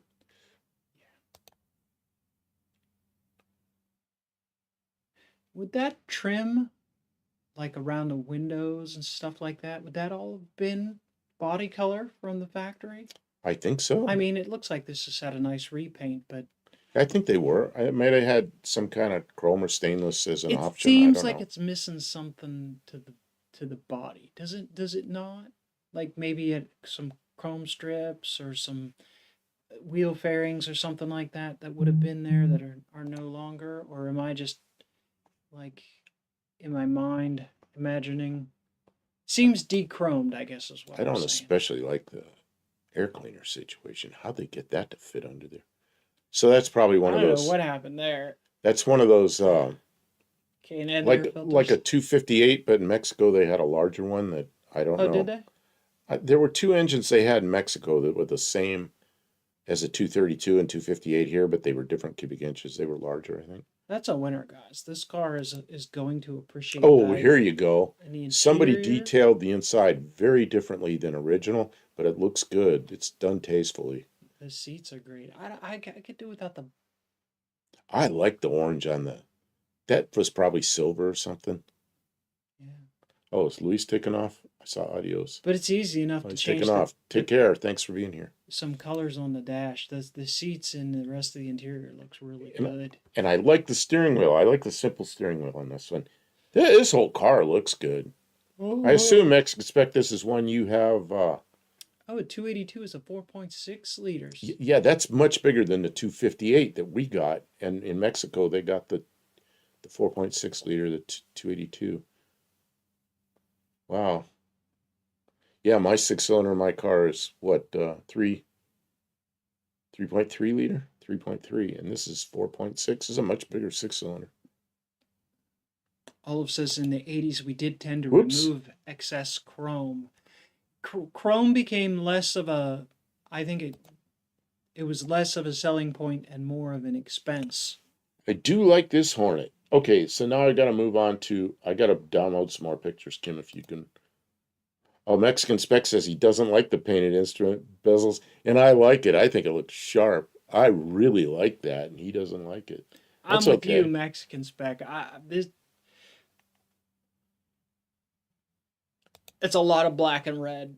I think it looks. I don't think you have to carry it through the whole car. think it looks good, but that's just me. But it doesn't. That's the thing too. Is it's not horrible. It's just a style sort of thing. Yeah. Like it's in really nice looking condition. Well, so especially who knows what it looked like before? If it wasn't good condition, somebody did a nice paint job on it. It looks good. And it's really easy to change a couple of colors.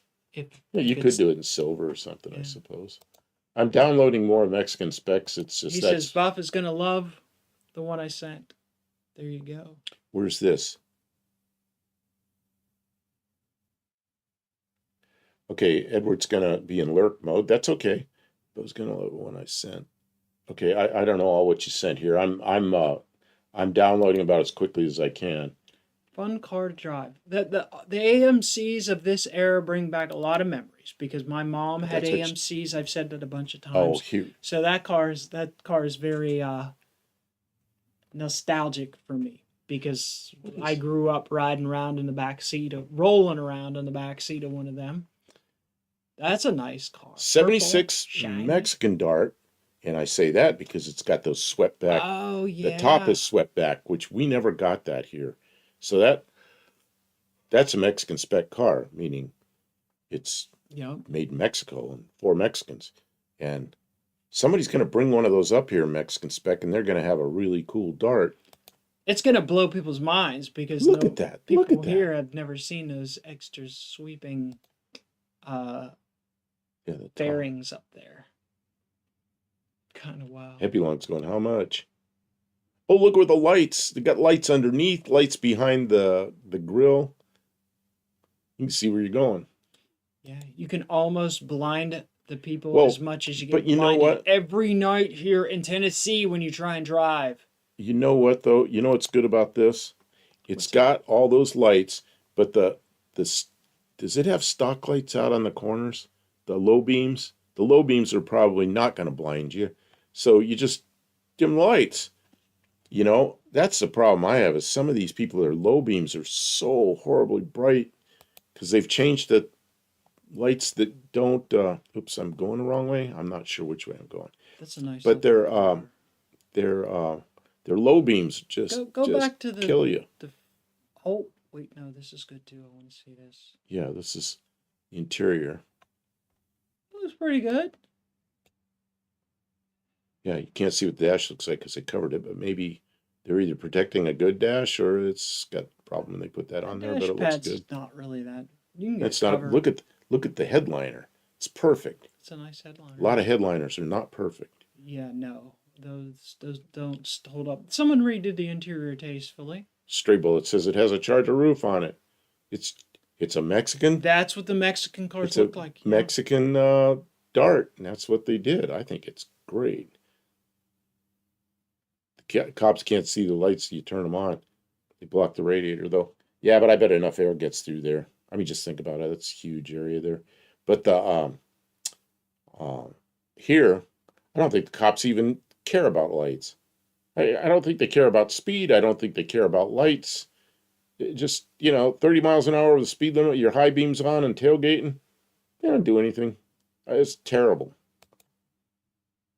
It used to be if we went 5 over, we could get stopped. Now people just doesn't matter. The police don't do anything here don't until do you anything. smash into each other. Yeah, when you hit something, they write the report. That's about all they do. I guess if you're doing something downright criminal, they probably chase after you, but yeah, they don't do so much here. Look at that. There you go. That Speedo looks funny. Oh, yeah, because it's going to be in kilometers. Let's see if I can get in. The numbers look a lot closer together. Yeah. What? Well, there's 100 way back there. It's got some extra switches. I guess those are the headlights. So what's it go to? I don't know. Yeah, extra switches for the headlights. I like this car. That's a nice looking car. That's a pretty color too. Yeah, they Oh, and it's a slant. It is a slant 6. There you go. And somebody painted the master cylinder cover. Kim, see? Red. Like we did, only we didn't do ours red. We did ours silver. Red. Maybe the car was red before it was purple. Oh, they wanted something contrasting under the hood. I guess, I don't know. It looks okay. Yeah. It looks like they didn't spend a whole lot of time detailing the underhood area. But that's a nice project to do. Look at that. It's got the right wheels. That's a day 2 project. That's just a nice car. That's a great starter project for with the body looking nice like that already. Mexican spec. I got stopped today for what the cop said was running a red light. Long story short, he did not give me the ticket. I entered on the yellow. Said it was. I entered on the yellow and said it was illegal to be in the intersection on red. Well, in the U.S., you're right. I don't know about Mexico, but I think you're probably is. If you enter on a yellow in the U.S., it's legal. I mean, I see people enter on the yellow and then it turns red and 3 more cars go through. That's wrong. Let's see, I told him he was wrong. He got so mad, handed me back my papers and left. Well, you know what? You did well with the Mexican police. Oh, says I think they rattle canned it. Under the hood? Yeah, it's black, I think, under the hood. Well, You didn't have to give the cops your the rest of the wristwatch. car looks really good. If you I want to did. show off under the hood, I guess you're going to have to do some detail work. It says Mexican spec. If you pass the limit line, you have to finish your turn, period. You're correct. That's what I think. What do we have here? More? Oh, yeah, there's a slant. That's the last one. Okay, while that one's there, if you can read, I'm going to download. There's a Mexican spec spent more. I got to download a whole bunch more from Mexican spec. Well, So- all right. So now let's see here. Oh, here's one I know I'm going to like. Man, he's got the stuff tonight.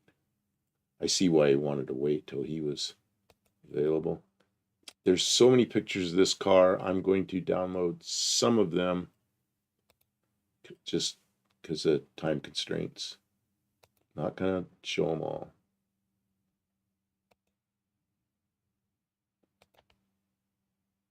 Show a lot of them.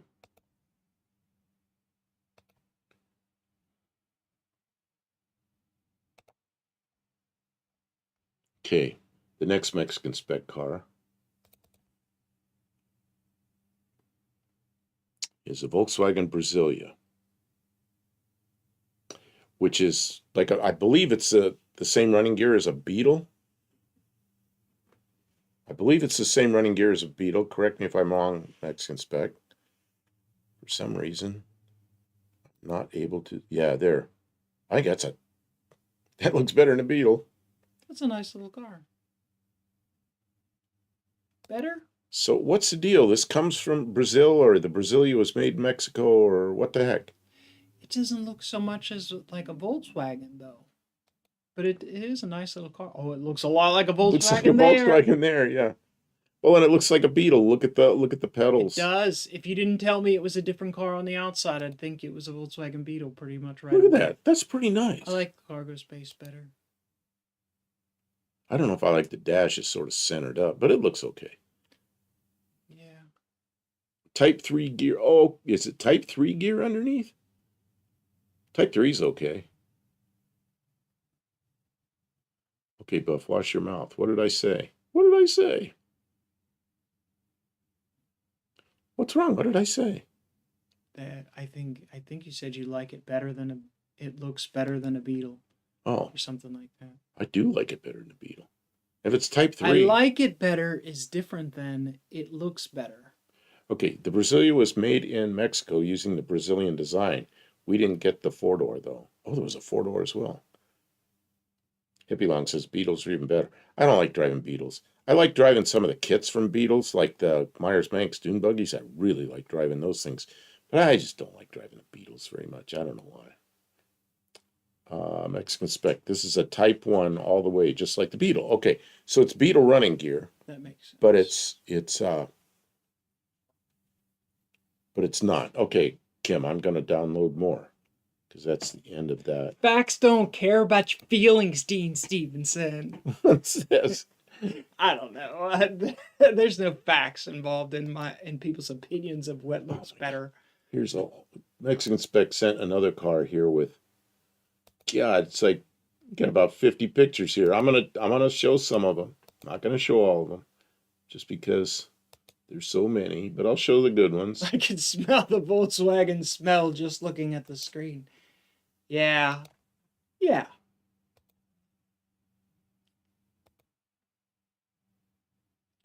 Good times. That'd be a nice car to have. What is this? He says, Mexican spec. I don't understand this, because my understanding of Spanish. He says, Kevin Smith. Oh, the sounds of a VW makes. That brings back memories. Yeah, it sounds like chains dragging on the ground behind the car. You ever notice that? It sounds like chains dragging. Okay, so here's the next one. And he says this is a Looks like a Toyota Celica. looks like a Nissan 710, I think, but or Datsun 710. But Okay. he wrote here, I gotta find it so I get it right. Let's get it right. You better get it right. He says Datsun 710 El Huevo. What does that mean? The egg? Like huevos?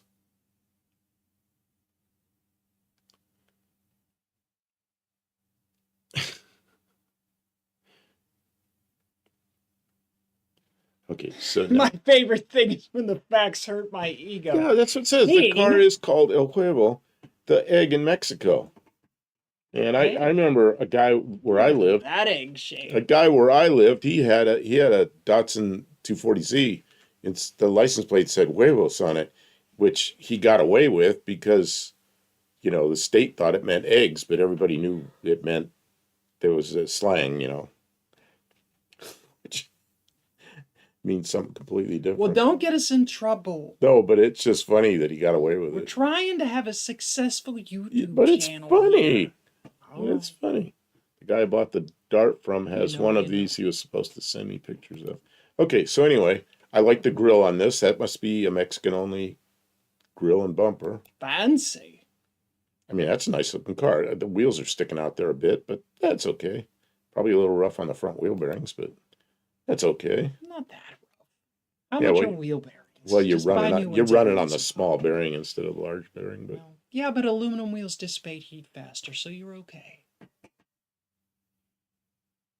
so I don't know. It's a pretty good looking car. The Beetle with the Rolls Royce grill? No. I like the Beetle with the 1940 Ford grill. No.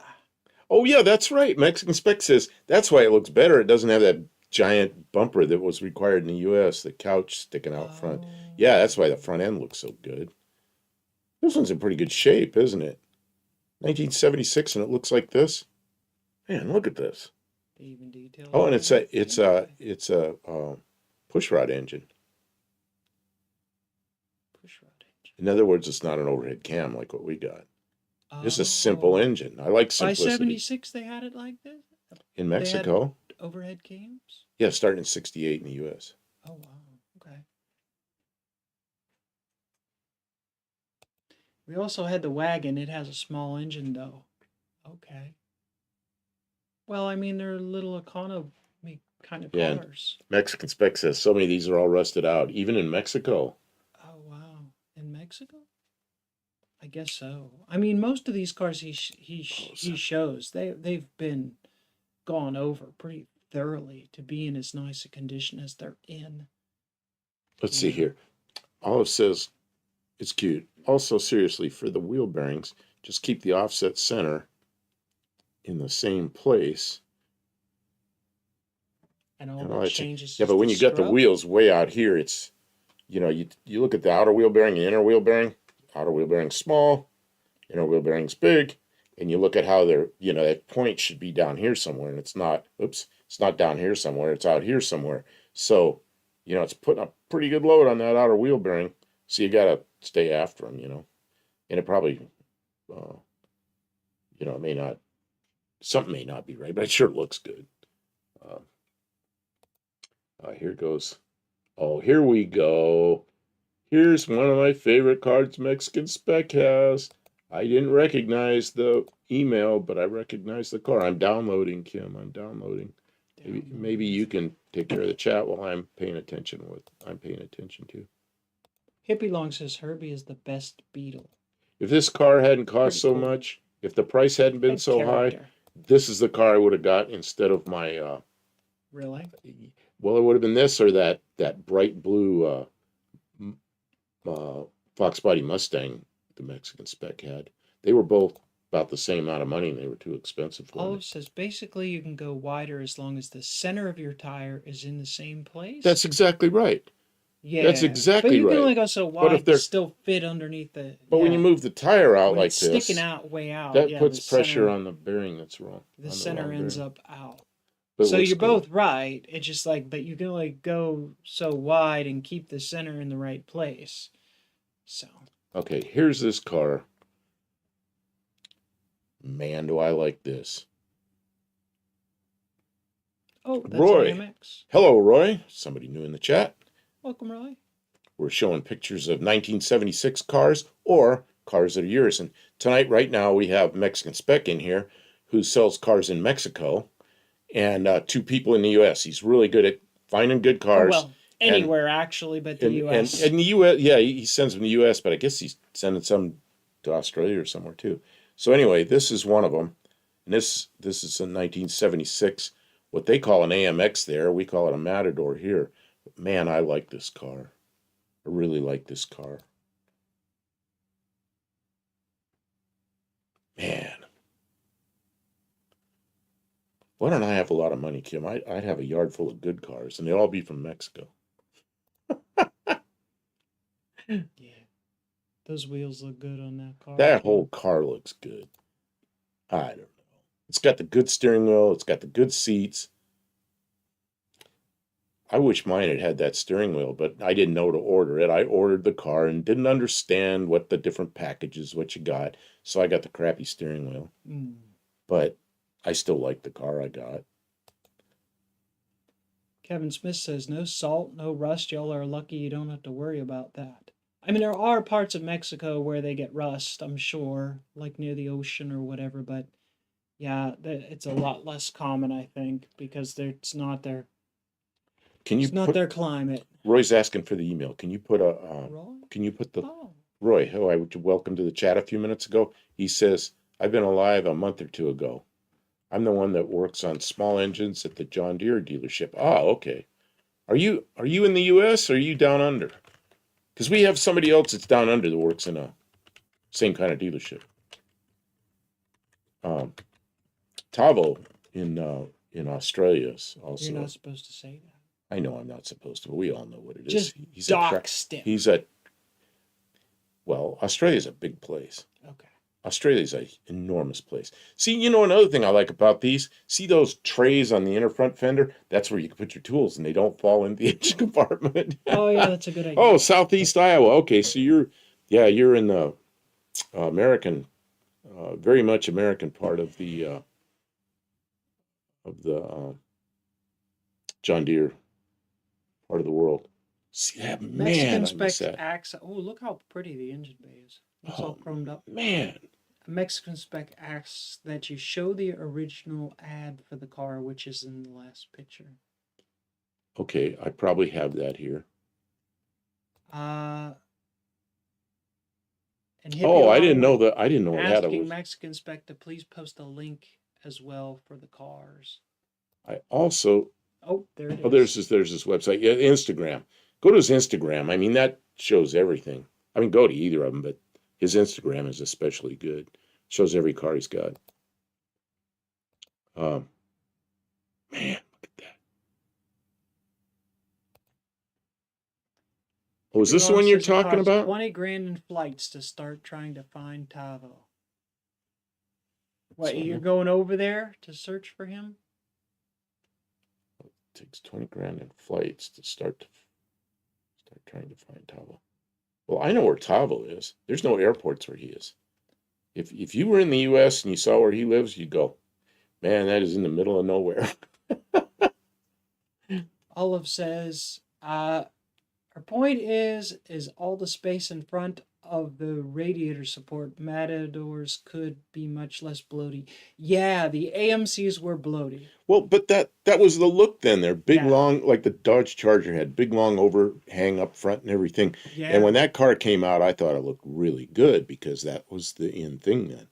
But yeah, they compared to modern cars are much leaner. They have the cab forward kind of thing. They pack the engine in. It's much more. It's a different mindset to how they design the body and the powertrain package. And in the U.S. it was easier to work on generally. In the U.S., one of the stripes they called the Matador X. And in Mexico, they called it the AMX 75. So, yeah, I always thought that was a great looking car back in the 70s. That's why I bought it, because it looks so cool, you know. Um, but so when you put a set of sway bars on these things, they go around corners really well, amazingly well. And without the sway bars, they're okay, but by today's standards, they're not. But it's an easy sway bar package. Okay, next one is we're gonna go on with more downloads here. Okay, well, while you're downloading that, I am going to bring up another 1976 car. This one is for sale in Greenfield, Indiana. 96,000 miles. It is a 1976 Chevrolet Malibu. A lot like the Chevy El Camino that we watched. And Laguna? No, Yeah, Laguna is the same body as this, but Laguna has a plastic front end on it instead of this one has steel a grill. bumpers. It got the big heavy bumpers. Nice looking wheels. Nice paint. 13,000. Let's see. Someone rhino lined the trunk. Doesn't look rusty. Rhino lined the trunk. Yeah, that's why. Oh, it came you know from what? That Indiana. doesn't look like rhino lined. That looks like Came from Indiana. They want to cover the rust. No, but you know what? If you look at like around the door, the weather stripping and stuff like that, you could tell. Looks like the original interior, not like a recover or whatever. It has a back seat. Looks like they have disc brakes. Engine bay looks pretty good. Check out that. 13,000 what? 13,000. American dollars. American dollars. Yeah, that's a bit steep. I don't know. I guess if you want it. I mean, I'm just saying that's what's on Marketplace. That's what they're asking. That's what they're asking on Marketplace, and that's Marketplace within 250 miles of where we live. Yeah. Well, actually, of probably the center of Clarksville, Tennessee. Yeah. And then, I don't know, it's 1976 model Chevy. I don't know, that's a pretty desirable car, kind of interesting. I think it's kind of high. I don't know. I didn't read the full description. It's LS swapped. Oh, that's gonna make 50 it more miles on the new motor. So they did the LS swap, and now they want to get rid of the car. Why do they don't put 50 miles on it? It probably had a bad engine in it. Who knows? They went out to the junkyard and bought an LS from a truck. Who knows? Kevin Smith said he had 2 of those. Okay, let me. Yeah, 72 through 73 Monte Carlo had a lot of room ahead of the radiator. Yes, it did. Yeah. Well, 70 through 72 had a lot of room behind the radiator. Like, oh God, the fan shroud was enormous. I always said what you should put in that is like a V12. But, yeah, I don't know what they planned to put under that hood, but there was more room than there ever needed to be. That's back in the days of my radiator shop, so I worked on a lot of those. Because the GM Crossflows will split a seam, and you got to just take the tank off and re-tin everything, put it back together. And I did a lot of those on the Monte Carlos. And you reach way over to get the radiator, so a lot of room between the grill and radiator, and a lot of room between the radiator and the engine. But I had a 72 Monte Carlo I really liked. Okay. Oh, we got the Mexican Specs Maverick. Okay, so this is a Mexican Spec Maverick. 76, I believe. Well, those wheels look good on it. Yeah, I think it's a good choice. See, and it's got the bumpers like the Americans. What happened down there with the Fords? Mexican Spec, they just had the American bumpers on them. Just put them on there because that's what was there.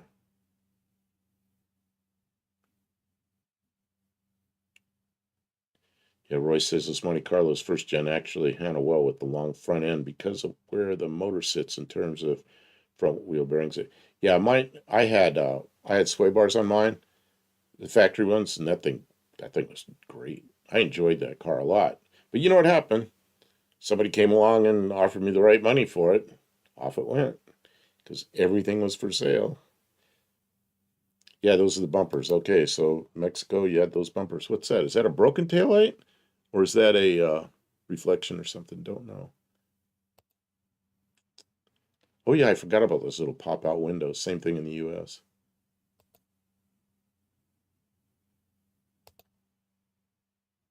And now that I said broken taillight on one of Mexican specs cars, he can get taillight lenses and side marker light lenses and all that kind of stuff.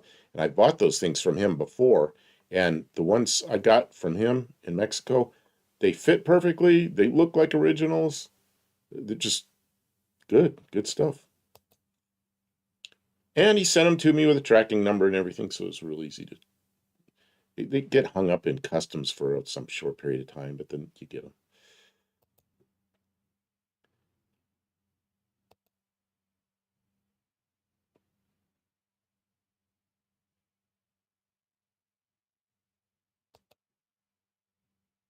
Yeah, look at the seats. That's odd looking upholstery. It looks pretty good though. Yeah. Yeah, I like it. That's it. Let's see here. Dean Stevenson, red light in great shape. Oh, it looks dirty, the tail light. Yeah, I didn't know if it was like a reflection or if it was actually broken. I couldn't tell. It's probably dirty. It's Couldn't probably tell. garbage. Right. Anything It's you marketplace. It's probably garbage. anything you wouldn't sell for the right price. I got my first truck, my grandpa's old truck, my family home, a 19 or an 1860s. Man, I almost said 1960s. 1860s farmhouse. There isn't enough money to buy me up. Yeah. Mexican Spec says, I think That we means have they have to shoot you, Roy. Mexican Spec says, I think we have the Maverick side markers, which are on other cars too, amber and red. Okay. Yeah, Mexican Spec says, nobody will ever get my first car, 63 Plymouth Fury.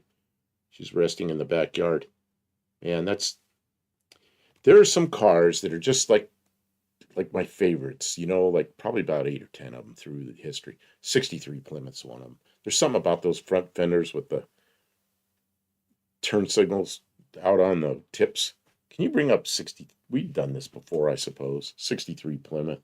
I mean, it's just classic. I don't know why I like it. And it's a B-body Chrysler, which is a Plymouth what? to me Plymouth, just Plymouth Fury, Plymouth Savoy. I don't care. They're all the same. Oh, all the same. Well, they're same body style, just different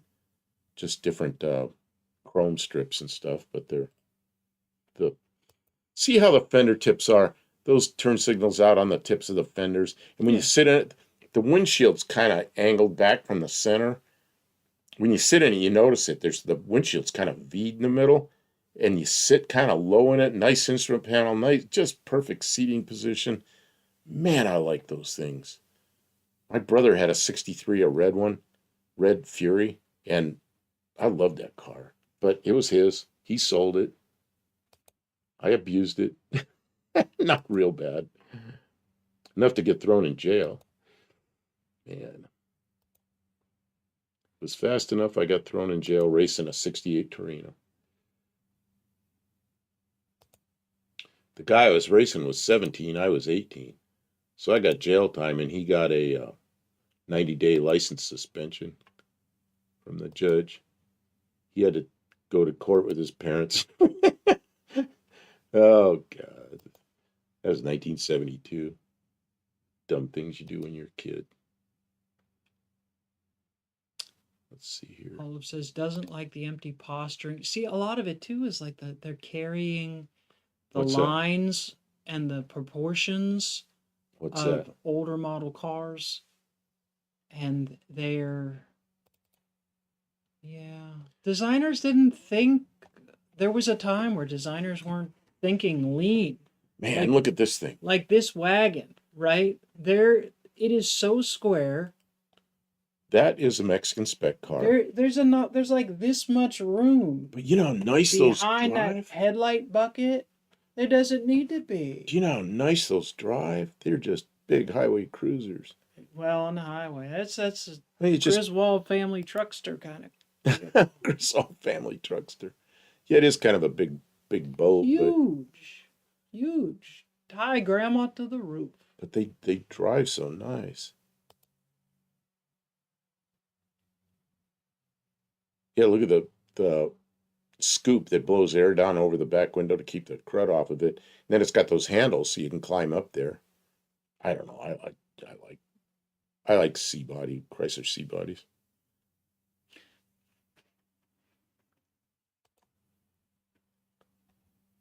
Yeah, Mexican spec. You got Is this not one. the issue. Style is the issue. Yeah. Somebody Yeah. kept this nice. I mean, even the wood siding. That's true. Nice. That's a modern photo. Somebody's got it all dressed up looking like it was supposed to look. Man, how's it looking there? Looks a little more rough. It looks like some Some holes little in the spots on the seats seats and like stuff. that. Yeah, you'd have to get upholstery done. I bet Mexican spec could get that upholstery done in Mexico without costing a fortune. Up here, try to even find an upholstery shop anymore. There's one upholstery shop we found, and he'll order seat covers from China and install them for you. And I want somebody that can They'll do put upholstery. upscale like leather covers on new cars if you want to upgrade the interiors for new cars and sports cars and stuff like that, but they don't even make them. They have someone else make them and they just install them. Dean Stevenson, reformed ex-con. I'm an ex-con because I spent a week in jail in 1972 for going. Well, you know, I got in there. I'll tell you, it was an 8-man cell. I was the 8th guy in there, and everybody in there right away. You know, like, why are you in here? All this kind of stuff. So yeah, I was going 105 in a 65 zone, and they all decided that was cruel and unusual punishment, and I didn't belong in there. So I instantly had 7 other friends, and then I got out, and they were still there. It's just, I learned something. Don't get caught going 105 in a 65 zone. I went out and got my pilot's license. You know, when I got my pilot's license, I was allowed to do anything stupid I wanted, and I scared the hell out of myself a few times, and I had to calm down. So, yeah.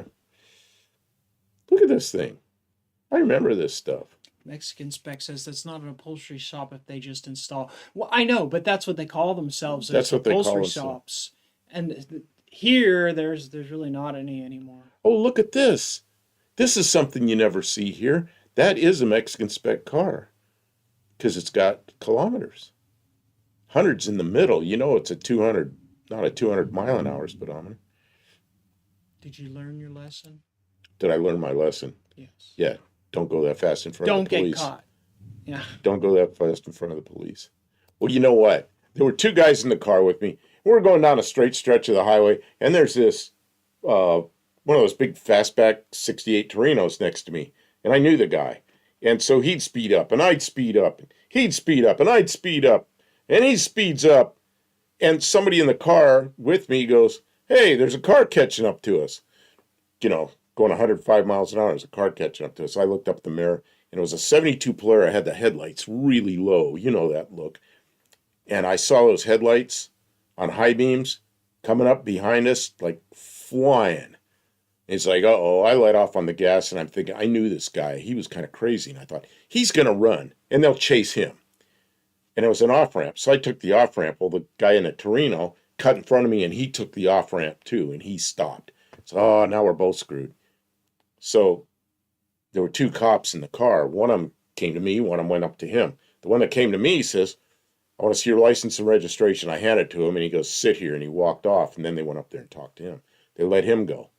Then they came back and talked to me, and the cop was pretty decent. He just wrote me a ticket. It was a Friday afternoon when I graduated from high school. It was a Thursday afternoon before I graduated on Friday. Monday morning, I went to court, and they threw me in jail. So I graduated on Friday, and Monday morning, I was in jail. The rest of my family went to college. I went to jail. Yeah. That's stupid. Really being stupid. Let's see here. So, there's another picture, I'm sure. Oh, yeah, look at that. Hold on. Oh, we're not showing my pictures. Kevin Smith mentioned that he was really a fan of the styling of the Oldsmobile F85. And I wasn't sure if he was talking about like the empty space thing, But he was just talking about styling, I believe. So I So brought that's it the up old one. Yeah, those are pretty because cool. you were talking, and I just did Okay, that. But I now we're didn't see going it. back to the land yacht. So this is again Look at that, all power windows and stuff. Mexican specs, big 76. old C body. Power me. Look at that. I mean, so you got to get the front seat redone. I still think. Oh, I mean, it's in good condition. It's just. Oh, look at that. The rear facing yeah. third row seats. When you're a kid, that's really cool. Yeah, it's like a jungle gym back there. You can You know what I stand used and to? jump up and down. I had a Torino like that, had that seat that way, and a big, my top box, my snap-on box.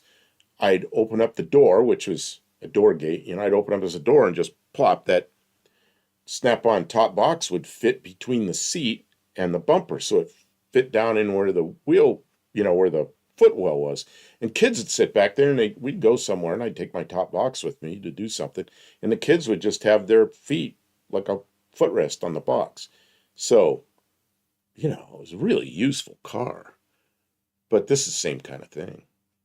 The bar seat. Yeah, I'll bet you Bar the seat. ride is a little bit bumpier back here, right over top of the rear axle. I don't know. I know, see, and that's the way I'd open the door gate like that and just set the toolbox in there. But I know that the kids liked it. Every kid wanted to ride back there, you know. So, I guess. Yeah, my 95, Kevin says my 95 Oldsmobile wagon has that seat. Be back. You doing okay, Kim? Just a second. What time is it? 9:30. Okay. More. We've been going at it. Yeah. Well, you know what? 2.5 hours ago, I was not feeling good when we first went live. I was really feeling terrible. My blood sugar was low, and I ate something, and half hour into live, I was feeling pretty good. So everybody here fixed it. Maybe it's because of what I ate. Let's see here. I'm trying to find the next one for Mexican spec. What is this? Looks like bacon or something. What is that?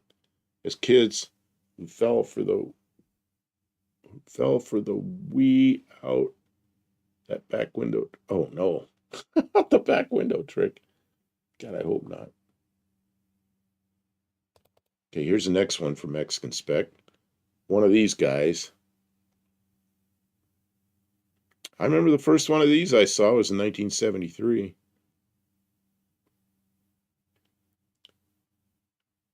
Olive says, we called it the Wayback. Now that you mention it, I never heard that. Wayback.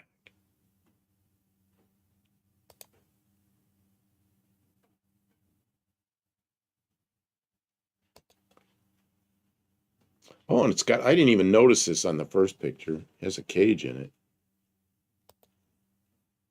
Oh, it's because the top was up. I wasn't paying attention. See that, Kim? It's got a cage in it. It's a, Roll bar.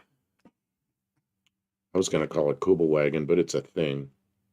Oh, Hippie Long got a mint ad again. Is he the only one getting ads? Well. Oh, Dean Stevenson got a IR2 amplifier ad. Oh, neat. So I guess some ads went out. Okay, people who called out their advertisers get 2 points. Thanks for calling them out. Thanks to Mint Mobile and IR2 for supporting the stream. That's cool. They're paying for all these kilobits per second. What 2.5 hours of kilobits per second has got to be expensive. What are you eating? Oh, cereal. Smelled like It's not really cereal. It's Lucky Charms. Those are just the charms. The rest of it is the cereal. I mean, there's more charms than cereal, so is it really cereal? I smelled the cereal. Yeah, look at this. It's a Beetle engine. That looks familiar. You know, I have one of those distributors, and you know what it's in? Yeah, I know you. Tell what you put it in. It's in a Dodge Dakota, a 1985 Dodge Dakota. I needed a 4-cylinder distributor, so I found an old points distributor from a I'm gonna Volkswagen. Eat one of our charms. I made it fit in that Dakota, and now it works. Because the one that was in there was Kevin Smith says some no. computerized piece of junk. No ad. So much for my Studebaker. Uh-oh. So I don't understand what no ads and so. Oh, he's does- collecting points collecting points. And for the Studebaker that you don't want to sell. so okay, Kim. That's the end of the line for Mexican Specs car. But Mexican Spec, thank you so much for sending in pictures that are related to the year of 1976 that we're doing. If anyone likes one of these vehicles and is serious, like wants to maybe buy, talk to Mexican Spec because he has access to any one of those vehicles. He'll help you import it. So Kevin Smith, there it was the day I got it. There's your Studebaker. Proof that it was all in one piece, but I forgot the grill was inside. You mounted the grill on that front piece and hung it up on the... It looked cooler with the grill in it. Oh, it sure did. And I didn't even recognize that you did that. And it protects the grill from getting damaged. Because a lot of things in the shop has gotten moved around just to try and make best use of space. If I'm going to hang it up, you know what else I should do? I should go get the bumper. We've got two bumpers now because we got one from Mopar Al that is straight, and that one's a little wrinkled. Although it's kind of heavy. I don't know if I want to hang it from the ceiling. Oh, the bumper. Oh, put the bumper on the front end. Good though. Just leave it the way it is. It looks fine. But the bumper might look cool. Get a license plate and hang that on there too. Let's see here. Where else? Do they have provision for a front license plate on that car? Yes, they do. That's the dash. Just the way I it never is. really even looked at the dash. Just the way it is today. It's just like that today. At least it's undercover, so it's not getting ruined. That's it when it was on the trailer. Nice tires. Yeah, I put tires on the day I got it because those are shot. Boy, it's not looking like much of a prize in these pictures. Those are shot. Yeah, but you look at it. The only rust is right there in the back corner of that front fender, where all of them just packed dirt in there, so they all rust. And you can still buy that patch panel, so it's not a big deal. But the rest of the car is rust free, So it's yep.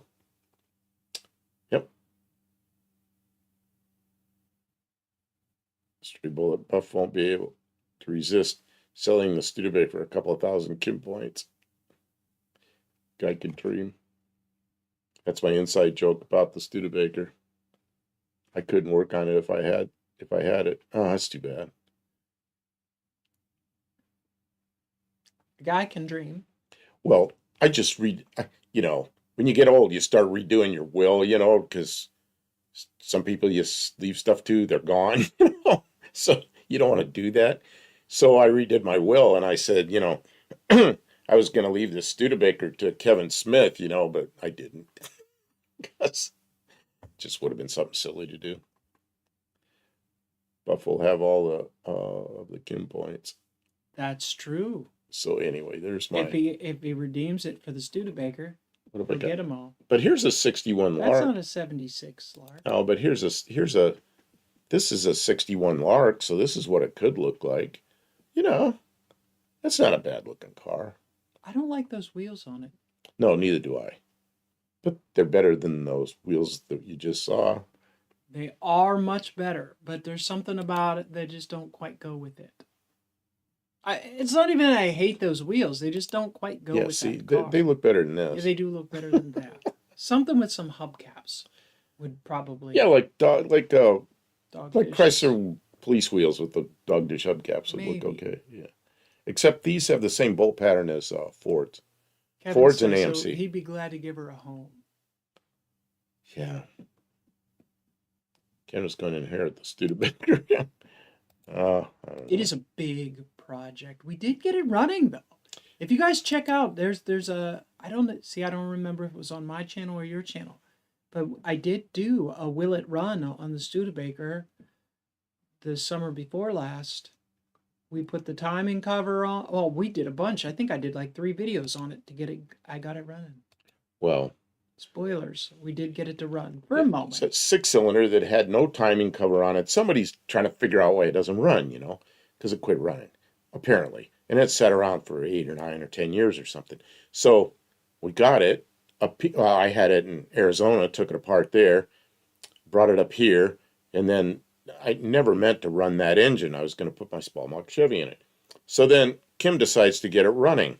Well, what she I took found, that as a challenge. He was like, "That engine's never going to that run engine's again." I never was going to like, run. "Oh, So she takes the distributor apart, and she finds a little screw that holds the points.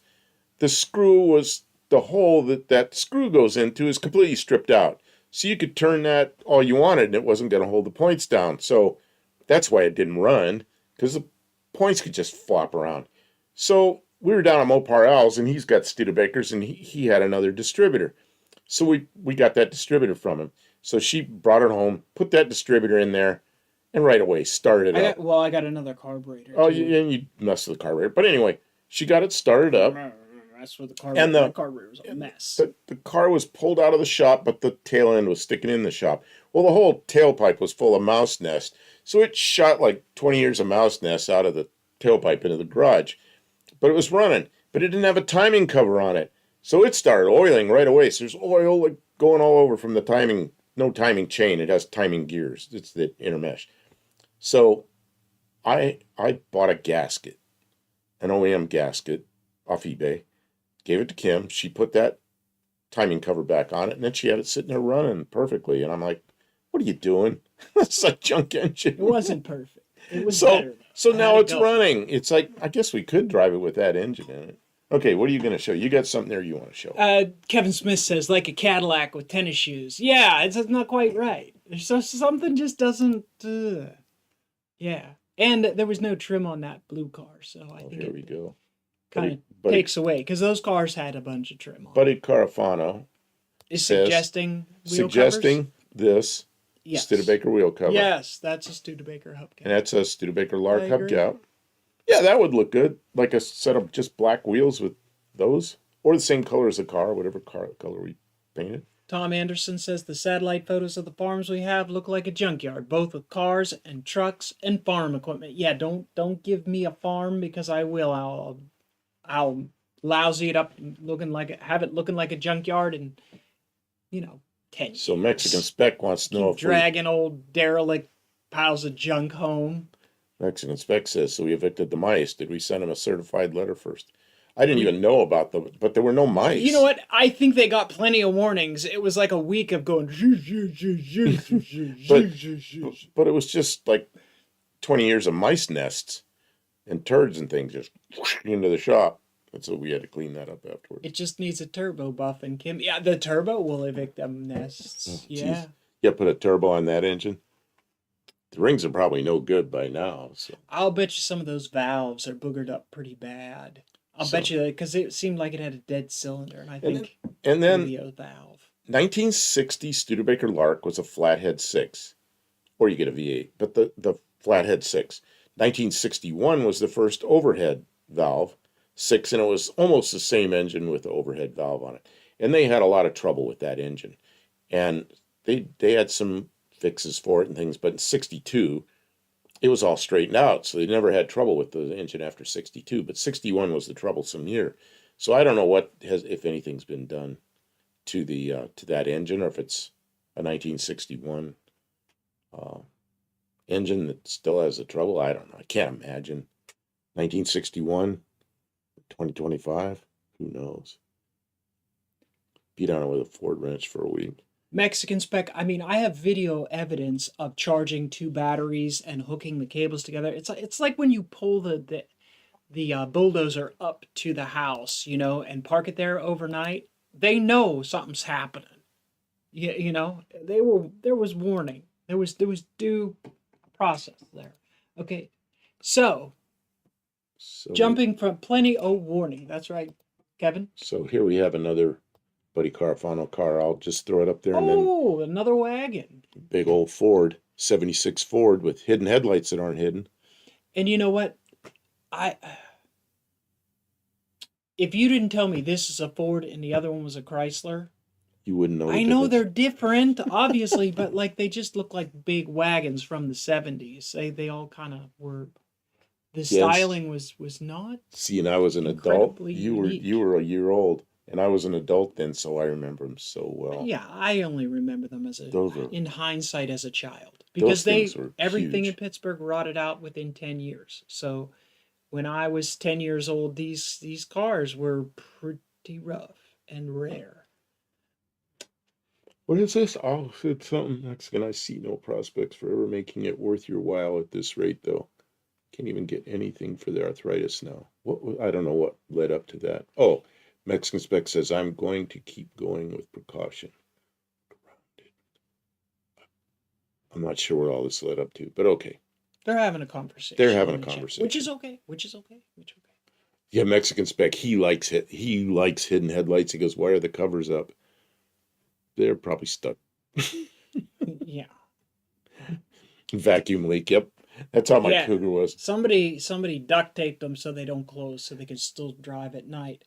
Some will wink. Yeah, I've heard that. And when you open the, like when you floor it, right, you'd have a low vacuum situation. So if your vacuum canister is not good. My Cougar, after I put that Chevy in it with cam and everything, you turn the headlights on and they go. One of them would go, ka-thud, and the other one would come up, and you'd wait, ka-thud, and it'd be up. And when you turn it off, they'd come back down. Yeah, it wasn't much vacuum. All right. I'm going back to a couple of Marketplace, Facebook Marketplace. She loves Marketplace. We're going to do a lot of time in Marketplace tonight. No, just a little bit. Where's that good stuff you were eating? I just had a handful of them. All right, so this is a 1977. We looked at some Chevys. This is a. Oh, I had 77. Oh, you're just showing stuff. Oh, you know what? I searched 75 through 77. So and you got 77. But this gives you a 77 Mercury Cougar. I think it's a nice example. It's a big bastard. Only $12,500. Only. But I mean, it's a pretty example.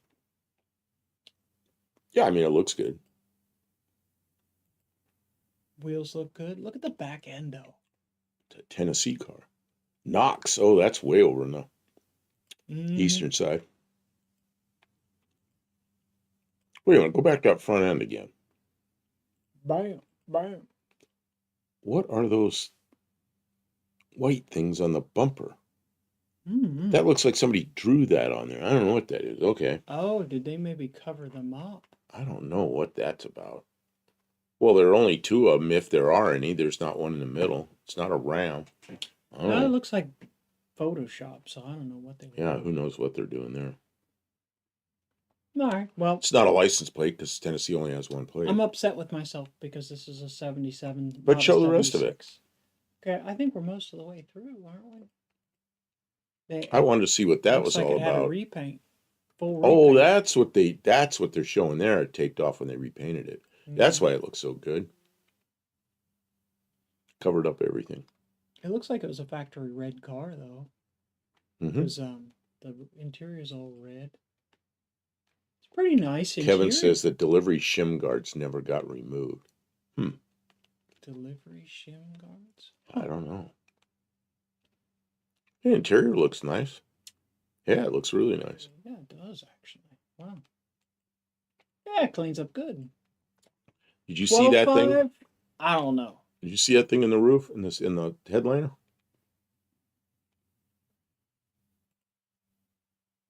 I think every Ford for 10 years had that light in it.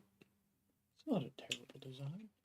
Did we see any engine pictures? Oh, there's the engine running. No, it's a Cleveland or an M or something. Oh yeah. My gosh, it's a dizzying video. Yeah, the guy can't hold the camera still. It's a nice looking car though, but I don't know if 12.5 is realistic. I've seen people do these videos on Marketplace. It looks really shiny. They're walking around the car, and all you see is like lawn and grass, and occasionally the car, and then they're walking around in trunk and grass again, and their shoes, and it's like, come on. Oh, there's a bear. Oh, I thought it was a real dog, but it's not. It's a cougar. In a cougar. Oh, there's a cougar in the back seat, and the floors do look really clean. And they got cougars. They've done a lot of things. I guess $12,500. Dean says it's an I guess M. that's not even unrealistic price for this car.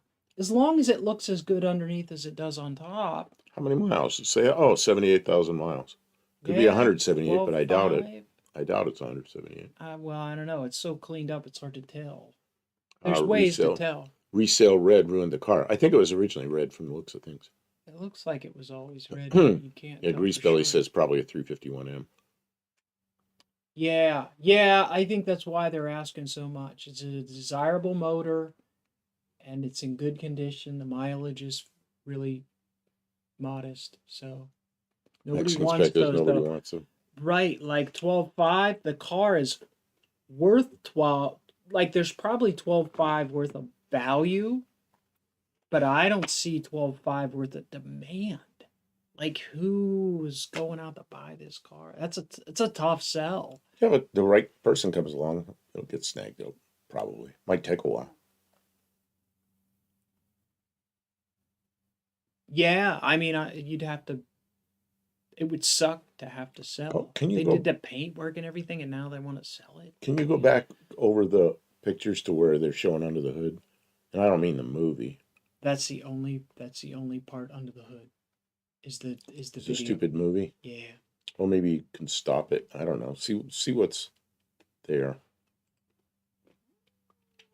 Yeah, stop it.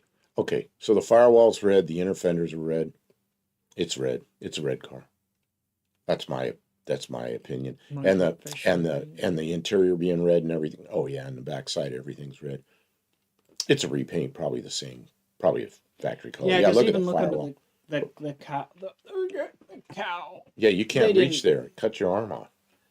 See, when we reach up like this, we can only reach so far. Ow! Ow! Yeah, Ow! our You're hurting hand yourself. It's gonna get comes blood off. all over everything.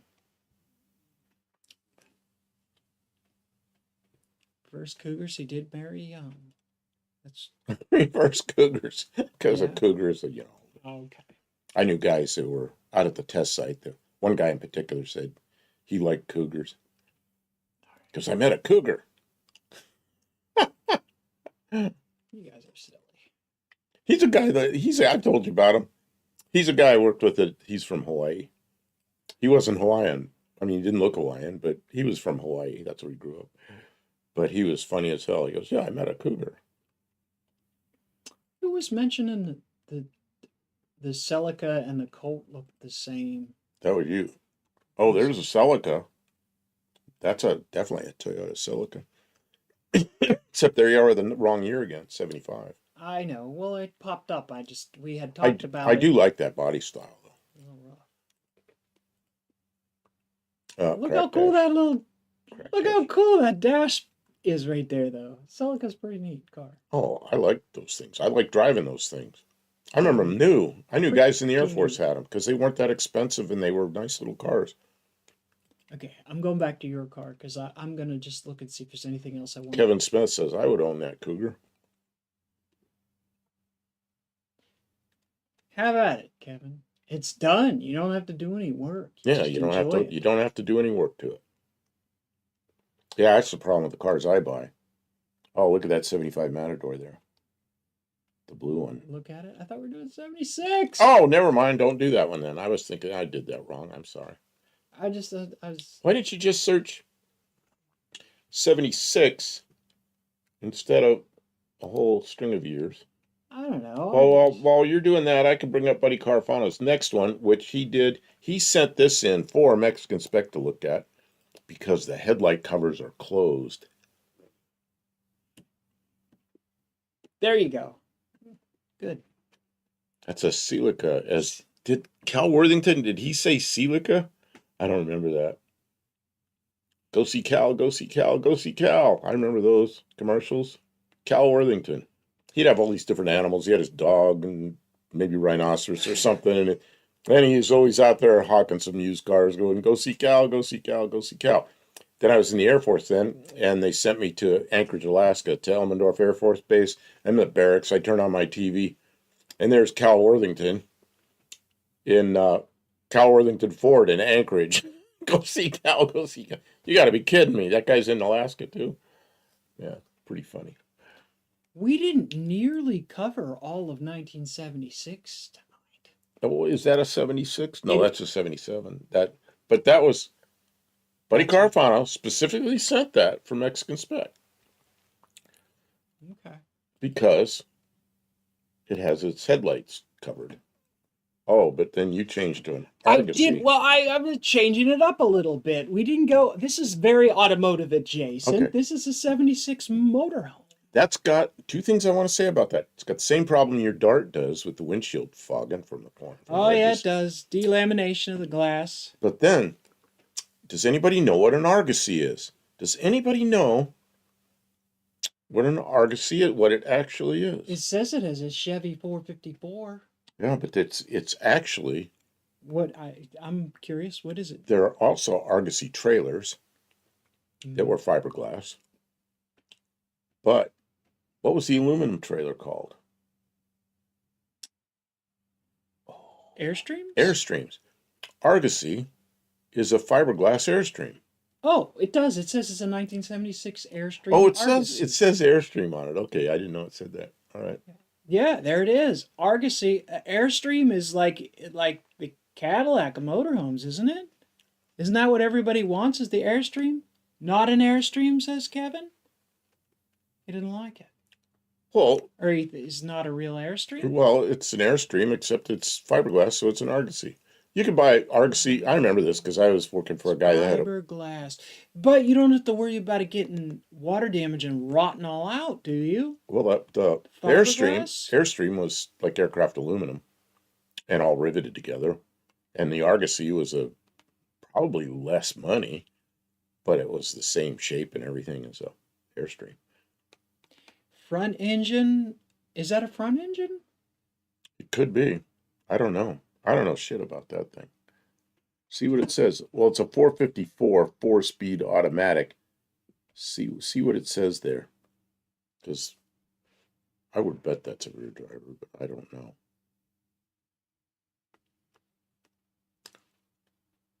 Because they never put the 454 and that front driver thing together, although it could be done with an adapter. But I don't think they did it that way originally. It doesn't say. Maybe it's in the pictures. I didn't pre-look at the pictures, so hopefully there's nothing in here that we don't want to show. Kevin Smith says Bluebird is the best motorhome from the 70s. Oh my God. I worked for a guy that had a Bluebird motorhome, and we towed a big trailer behind it with a couple airplanes in it, and what a pain in the ass that thing was, because it was old and worn out. So everywhere I went, it was a burden. But it was because it was old and not well maintained. Had a V8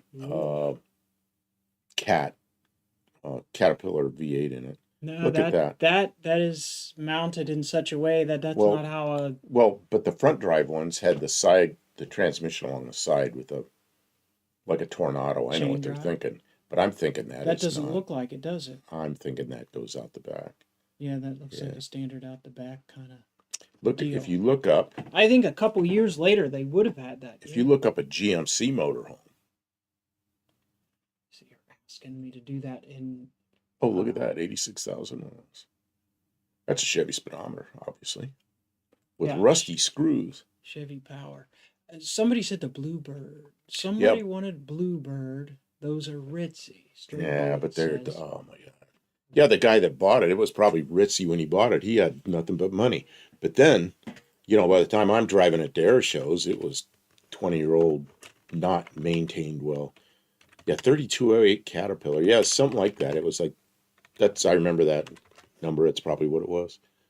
But I remember having fuel leaks and air leaks, and the toilet didn't work, and then somebody used it anyway, and then the whole thing stinks inside. It was just... That looks like a tour bus. I mean, it's a bus. It's got thing's built like a brick shithouse, but it's the one I was driving was, Wander Lodge, built by a school bus manufacturer. Yep, I remember those things. Oh, and the generator, when you pulled the generator out, it fell out, the rails. Oh my God, it was horrible. Yeah, FMC, that was a pretty good motorhome. That was a cool motorhome back then, too. Wow, that was 76. The FMC motorhomes, that was 76. Wow. Let's see what you said the GMC ones were Well, a Tornado GMC. powertrain. Yeah, look up maybe 1970. Maybe that was a 76 GMC motorhome.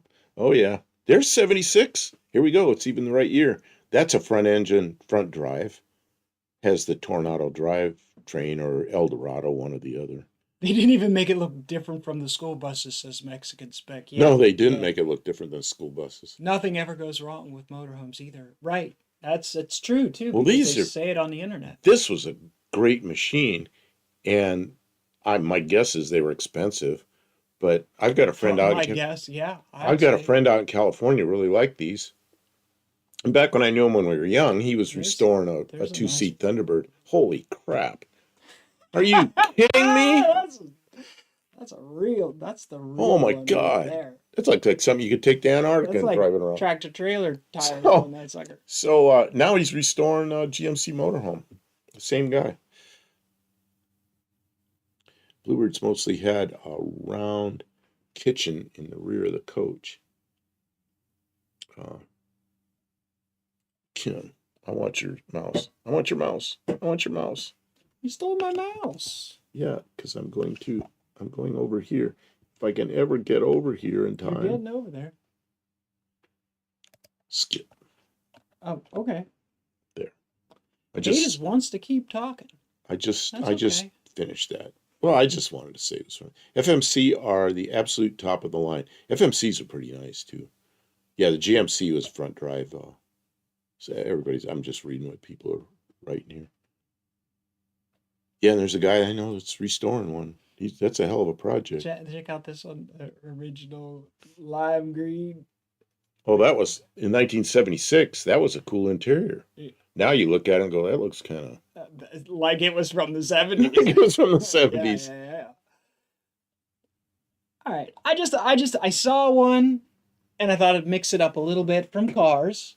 Oh, Full height in the back. Yeah, you didn't have to worry about the rear axle. Click on that one that says dwell. Next one over. This one? Other way. Dwell. That one. Look at the interior without the interior in it.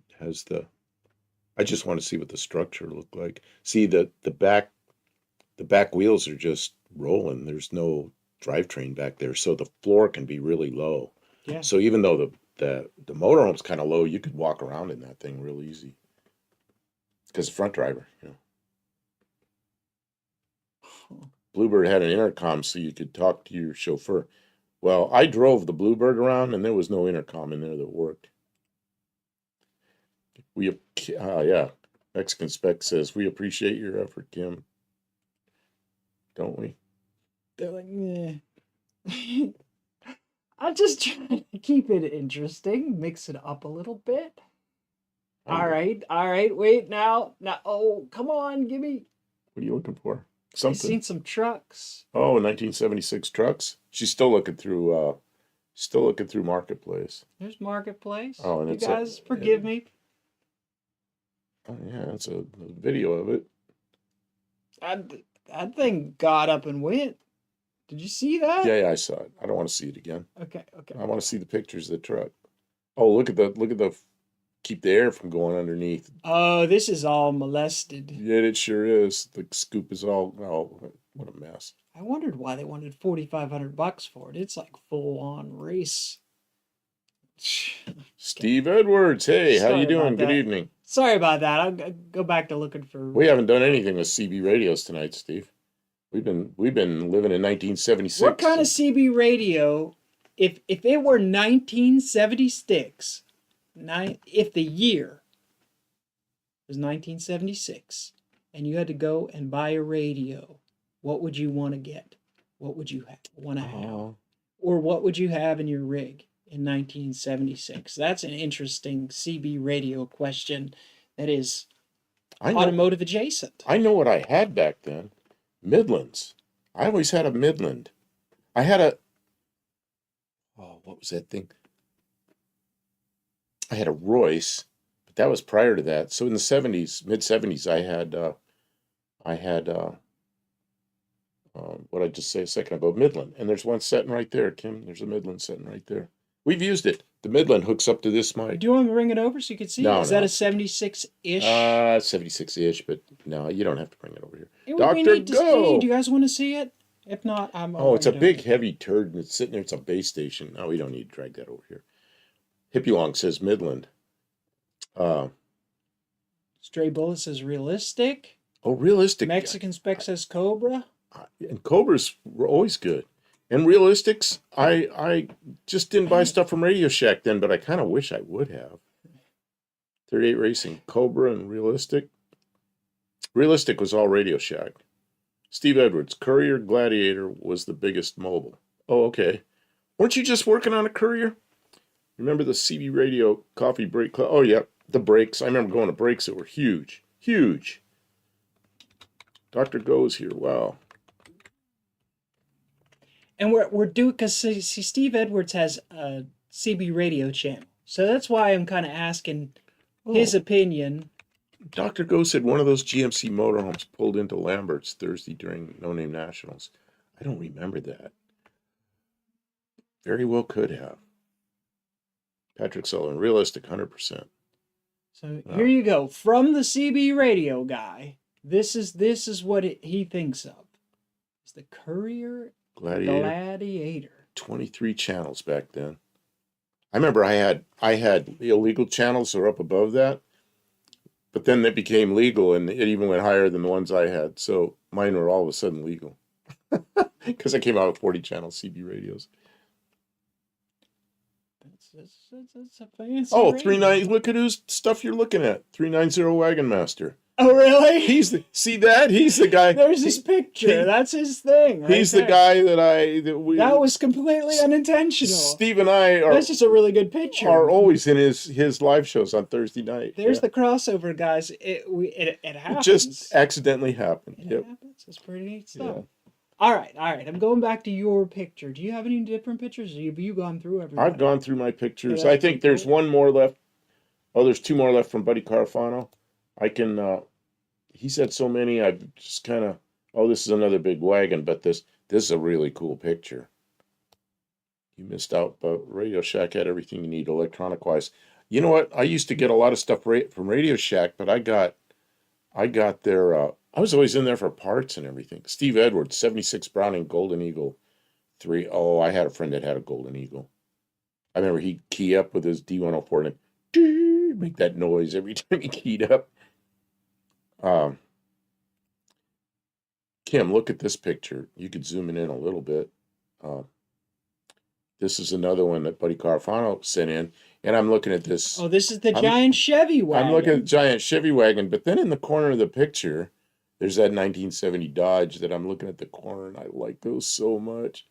The 70 Dodge Coronets with the twin oval grills. Yeah, it says Shack is online only. There's a few Radio Shacks around, but they're privately owned, and I guess they can still use the sign and the name and everything. There was one south of here in a small town, Dixon, but they're closed up now. But if you went in there was no Radio Shack products. They ordered whatever electronics they could get. It's 38 Racing. If you swap channel 11 crystals around, you end up on a military frequency 26620. Yeah, well, right now there's all kinds of ways to. I've got one radio that'll cover more than I'm ever supposed to cover. You just got to be careful what you're doing. Radio Shack, after a significant reduction in store presence in Mexico, now has 123 stores open. Do they still have Radio Shack products like Realistic, or is it all just whatever they can get? Look at that. There's a Browning Golden Eagle. And see, you set those next to each other so the speaker's in the middle, and it looks really cool.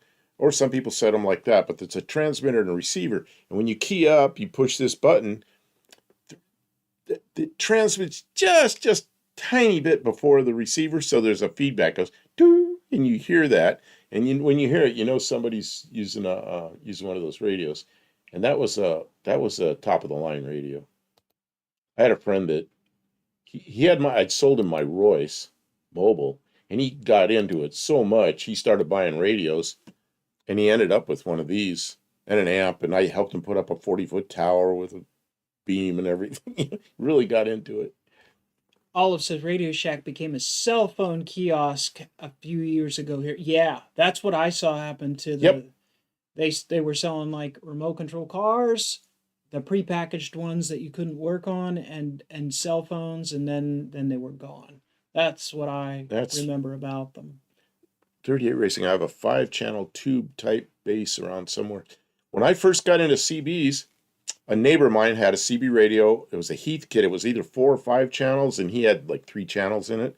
He didn't have all his channels, but he helped his kids build walkie-talkies. And then I wanted one of those. My parents bought me a walkie-talkie. I was in 3rd grade, and it was a Heath kit. I had to put it together, and then we all talked.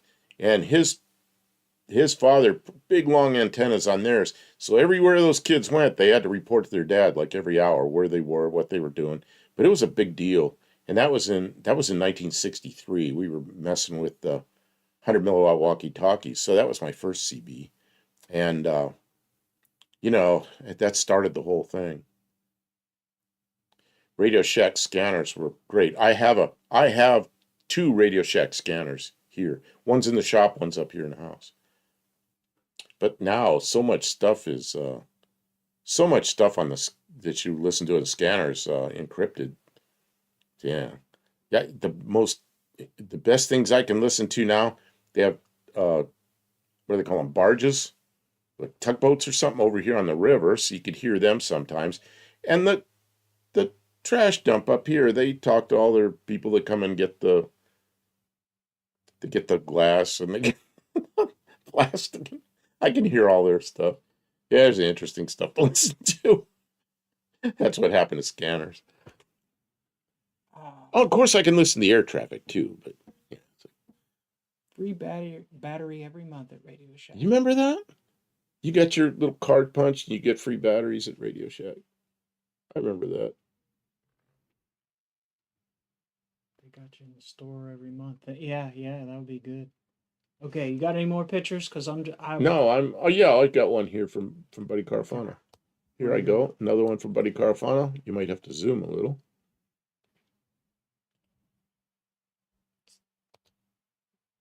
Cutlass. And then he's got one more.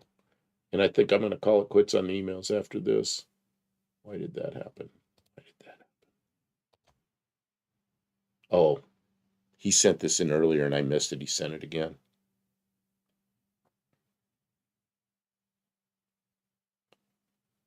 Mike told Cindy not to snoop on people, but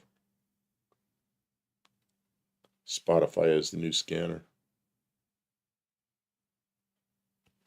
Okay, so I'm going to put another one up. This is a pretty cool one from 1976, and I remember this. Yeah, flat front Cutlass with more doors. Here's another thing from 76 that I remember real well. Not car related, but I do remember these quite well. There's probably some still in circulation. Oh, well, money is automotive adjacent. So you'd need a lot of these to buy a car. Buddy Carafano says 64 next week. Man, he calls it out, doesn't he? He's probably got all the cars already downloaded. Let's see here. What have we got? Have we done 64? We have done 64 before. We're going to do it again? Yeah, 64 we did not quite a while ago. We did like 8 weeks ago. 86. Did we ever do 72? Did we do 72?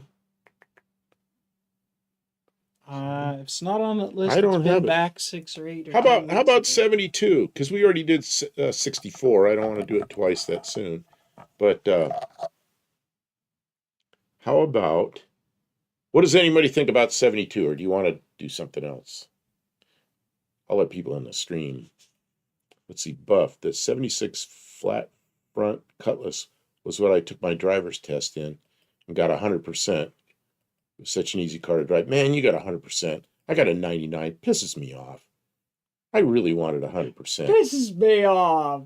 Well, because some guy crossed in front of me, and so I stopped, and the guy says I didn't roll the window down and put my arm out and signal for a stop. Who the hell does that?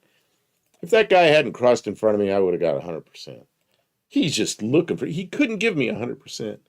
Oh, did 72 already? Where is it? It's not on my list. I think we did, but it's a while we could have back. done it. I'm pretty sure we have. Okay, name another. Name another the year. thing about years is they're Did we do 71? We did 71. How about 70? Do we ever do 70?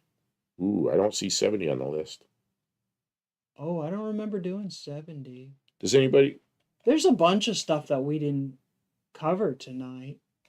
We really go over trucks or motorcycles or How about Hippie foreign Wong? cars Hippie too Wong says, much? let's do cars we own now. I'm not opposed to that. Kevin Smith, I It's crashed. going to be tough to get everything. This is great.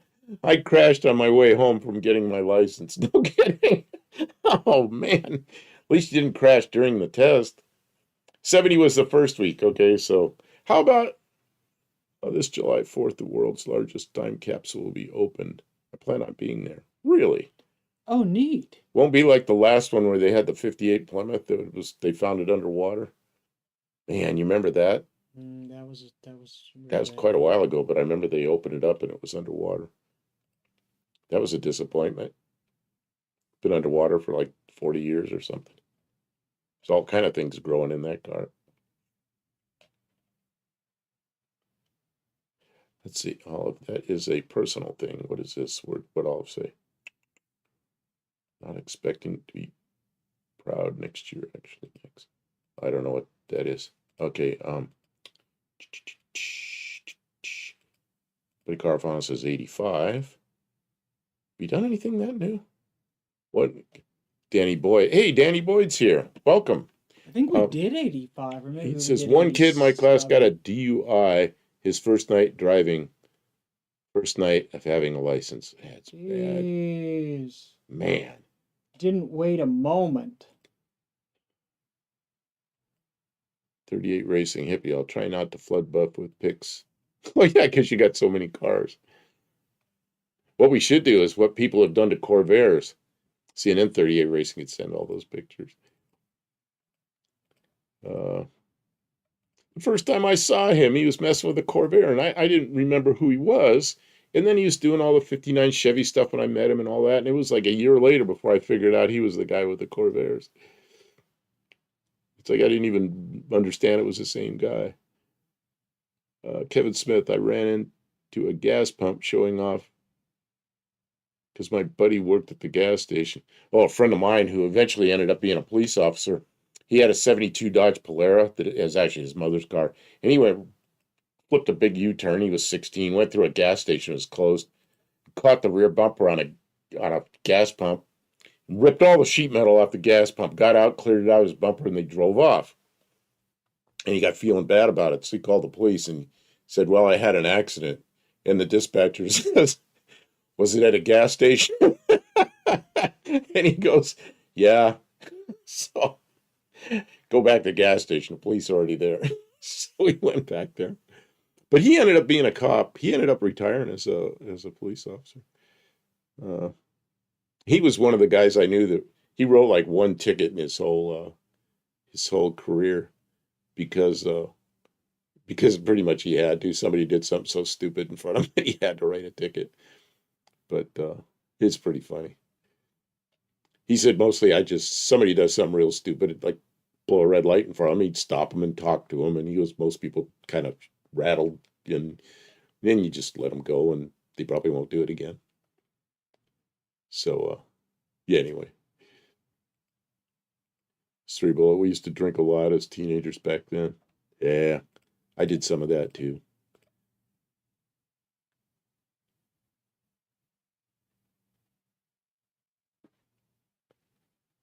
Okay, let's see. Oh, what's that you're showing? Here is a 1976 square body ramp truck. Man, would that be a Chevy nice thing to have? 3500 Silverado.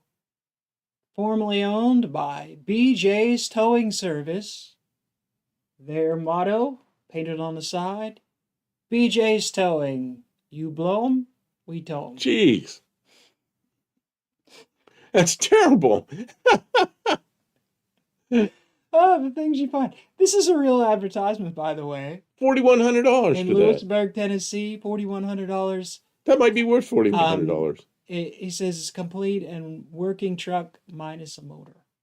He has a motor, needs installed. He has a big block. I don't know. Does a big block mount to a small block bell housing? Or Yes. Chevys are Chevys. So there's a big block 366 that could go in it that'll include with it for that price, but the motor is not in the truck. And you're driving Dallas's square body? It's got a Buick in it that bolts to the Buick version of the same transmission. He says the winch works. It's got Bumpers. air tanks. He says it needs a floorboard, that the truck itself is not It needs some work, not perfect. obviously. But that it was a running, driving vehicle before the motor was taken out. That's rough under there. Ooh. It's not all scaly, but it's scaly. It's a little bit. Yeah. It's got the reinforcements here. It's not swollen. No, you haven't seen a scaly if you think that's scaly. But so, what are we doing down. next week? What are we doing There's next the week? 366 that could be installed. The Mexican spec said it would have had an inline 6 there. Yeah, I bet it had a big block. Well, it could have had a 350. A lot of those had 350s in them, but probably had a big block. That'd be a great addition to the shop. 1976 is the only reason I really brought it up. That's what they were towing with in 1976. Bought it brand new as a tow truck. Well, there's some wheels. No thanks. Donk wheels. Oh, look at that. Oh, 13,000. What was 13,000? It was a John Deere tractor. Okay. That is what heavy equipment from 1975, 76 looks like. Wouldn't that be nice to have in the yard? Dozer. We could push any car we wanted, and we could flatten out some. I can make us a beautiful driveway with one of them. Yeah, 292 would pull it around just fine, wouldn't it? Just wouldn't be fast, but it'd pull real nice. I love me some heavy equipment. Yeah, see that's that John Deere right above my head. I don't know where Jack's This one? Creek is though. Yeah, I mean, I love tractors. It's just, 13,000 bucks. Yeah, I know it's too much. Woo! That seems a little high, doesn't it? Well, I just saw the tractor. I didn't especially want to buy it for $13,000. No, I'm just commenting on the advertisement. 80 horsepower tractor. Multiple PTOs, good tires, runs excellent, everything works. I don't know. That might be what those things Nice cost. PTO on it. Yeah, I mean, 13 grand though. Wow, that's a lot of. I could get a big old bush hog and mow the lawn in a third of the time. Here we go. Datsun 280Z. Wow. It's got a LS motor and a Nissan 6-speed.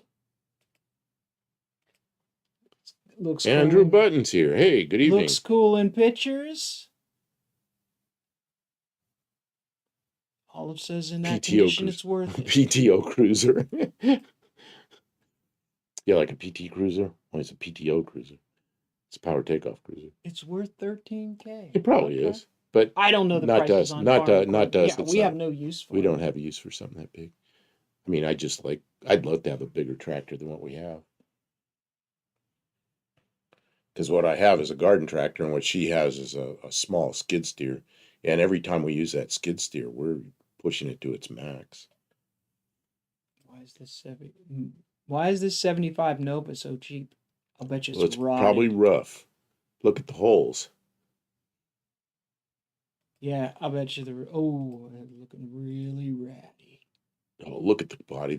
It's roached. And look at, they put aluminum foil down there. It's roached. That's just like furnace tape they got back Oh, that's there. what that is. Yeah. That's tape. Woo, that's a roached. Look at the bottom of the windows are taped and everything too. That's probably all perforated. Oh, looking under the taillights. Can you imagine what the inside of the trunk looks like? Oh, geez. I love it. Probably no title on top of that. No title. Good parts car. I see a good window and a good door handle. And I looked at the price. I was like, for that price, I'll bet you it doesn't even have a title. You know, if this car had a title, they'd be asking $1,500. What are they asking for it? $750. That's scrap prices. Scrap, yeah. But with no title, it's not worth anything. That'll buff right out, says Andrew Button. Well, buy it. Good luck with that buffing. It's 76 MG midget. Those are tiny. That's a lot smaller car than the MGB. Looks kind of like an MGB, but it is tiny.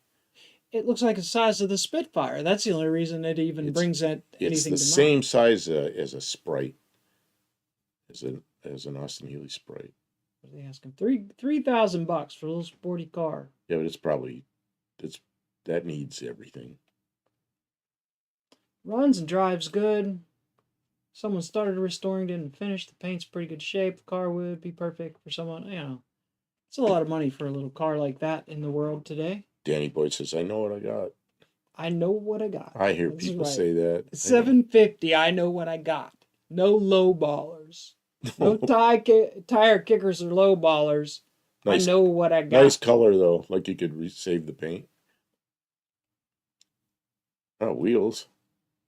The rest of it's a little rough. 76 F100 front end. Oh, it's just the front Ford. End. No, it's the whole truck. I think $2,000. Does it come with a mower? Yeah, well, they'll throw the mower in with it for that. For a two-wheel drive truck, I think they're asking way too much out of it. Okay, Kim. There's a Chevy. Square body Chevy. I'm sorry. You're done, huh? Well, I'm thinking we've been here for 3.5 hours. I think I'm trying to get a year or something for our theme next week so I can get it up there. I thought you had it figured out. No, I don't have it figured out. Some people just like blah, blah, blah, blah, blah, something, and I don't know what the heck we were doing. All right. So we're looking for a year next time. Or a theme or something. Yeah. And we're going to start now. The first year that we get a vote, a second, and a third. Yeah, it's all in favor. 83. Have we done 83? So we need 83 was like last week. 1925. How do you make that a whole week? Oh, man. See, 1983 we did last week. We're not doing that. Okay. We did it 2 weeks ago. Mexican spec. You only get one. The only way you get to say a number a second time is if you're seconding someone else's proposal. 25, 35. Watch it go 45, but there's no 45 cars. Okay. 43. See, 43, that's during World War II. There's only cars were tanks and half tracks and stuff. Stray Bullet 25. Why are we doing 1925? 38 Racing That's too old. Low ballers and tire kickers are better than ball kickers and low tires. I have veto power. 1925 is too old. You have to talk, you can't afford it. No, you have to ask, you can't afford it. Yeah. Well, sometimes it was like, yeah, I got to ask because I got to hand you the money. How much? There are 1945 cars. Yeah, a few, like some Packards or something that were painted army green for the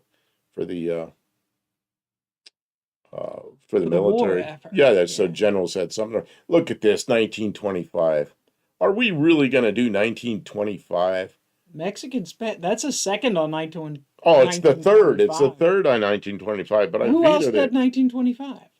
Mexican spec, and then Stray Bullet, and then Stray Bullet said it twice. Yeah, we'd have to have a third. So 38 Racing says 1967. Have we done 67 yet? Actually, we haven't. No. See, now, do we have a second on Mexican 1967? Done that. What? We did? I don't know. It's been a while if we have. I'm looking through my list. If we did, it was before I was making a list. And I got like 3 columns here. Buddy gives a second on 1967. So we could get a third on that one. So we get a third on 1967. 67 was a very good year. Stray Bullet said it twice. No, it counts for one. Mexican spec says we did that a few times. But I'd still do, but I don't see it. So I don't know. It's been a long time. You have some cars from that year, Mexican spec? I will exit Sekong, 1967. Yes, we did 67 when you showed the 67 Eldorados. I had 2 of them. Okay, so you remember that. I don't know. That's 3 people who have said 67, though. So then that means that they're okay with us doing it. Is it okay if we do 67 again, Mexican spec? I think it is, because we haven't done it for a while. So we did 76. Now we're doing 67. We reversed it. And Dean says okay as well. Dean says So okay. that's it. 67. Dean, you know what that means? That means you got to send some 67 pictures from down under. Anybody who didn't get any advertisements because they have YouTube Premium, you get 2 points. Thanks for being here and hanging out with us. And everybody who's here, because we're ending the stream here real shortly, everyone who's here, you get 3 points for sticking around all this time and listening to us bullshit about cars. Hang on. We appreciate it. It's fun. Mexican says, so do it again, but don't show the same cars. I don't know if I can do that because my memory isn't that good. We'll try and show different stuff. Yeah. We'll try and dig a little deeper is what it is instead of just the topical, like what were their favorite cars, we're going to look at some of the outliers. Is New Zealand down under or a little to the side? It's in the other hemisphere. It could be the other hemisphere this direction, or it could be the other hemisphere this direction, because they're both hemispheres. So let's say 1967, but primarily send your own cars, and we'll do some 67 stuff. That way, Dr. Ghost's future subject, 1 year only model of car. Interesting, yes. Kevin Smith's been here since 4 p.m. Dang. Because we're wrapping this up, I'm going to skip the ad. I just saved everybody getting points. And then the other thing about 67 is we didn't do I'm probably going to do the marketplace thing. Just pull in marketplace stuff from 67 a little bit. Oh, that would be interesting. Just to see what's really out there on the market. And I could go on, bring a trailer and do the same kind of thing for 67. You could go on marketplace and you could go out. What's the furthest you can go out? Like 800, 1,000 miles or something? 500. But yeah, then you pick out more vehicles. I'm going to go 500 because I'm not driving that far. No, but we can look at them. We'll be in somebody's territory. One-hit wonders is a cool idea. Yeah, it is kind of a cool idea. So maybe we'll consider that. You could write that down. Yeah, but then we get demonetized for. No. They mean cars. That car one hit only design models. 1 year only design. Yeah.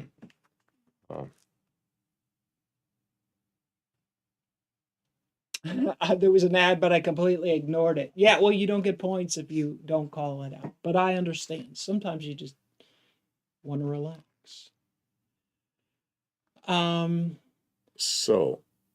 Buddy was here before me.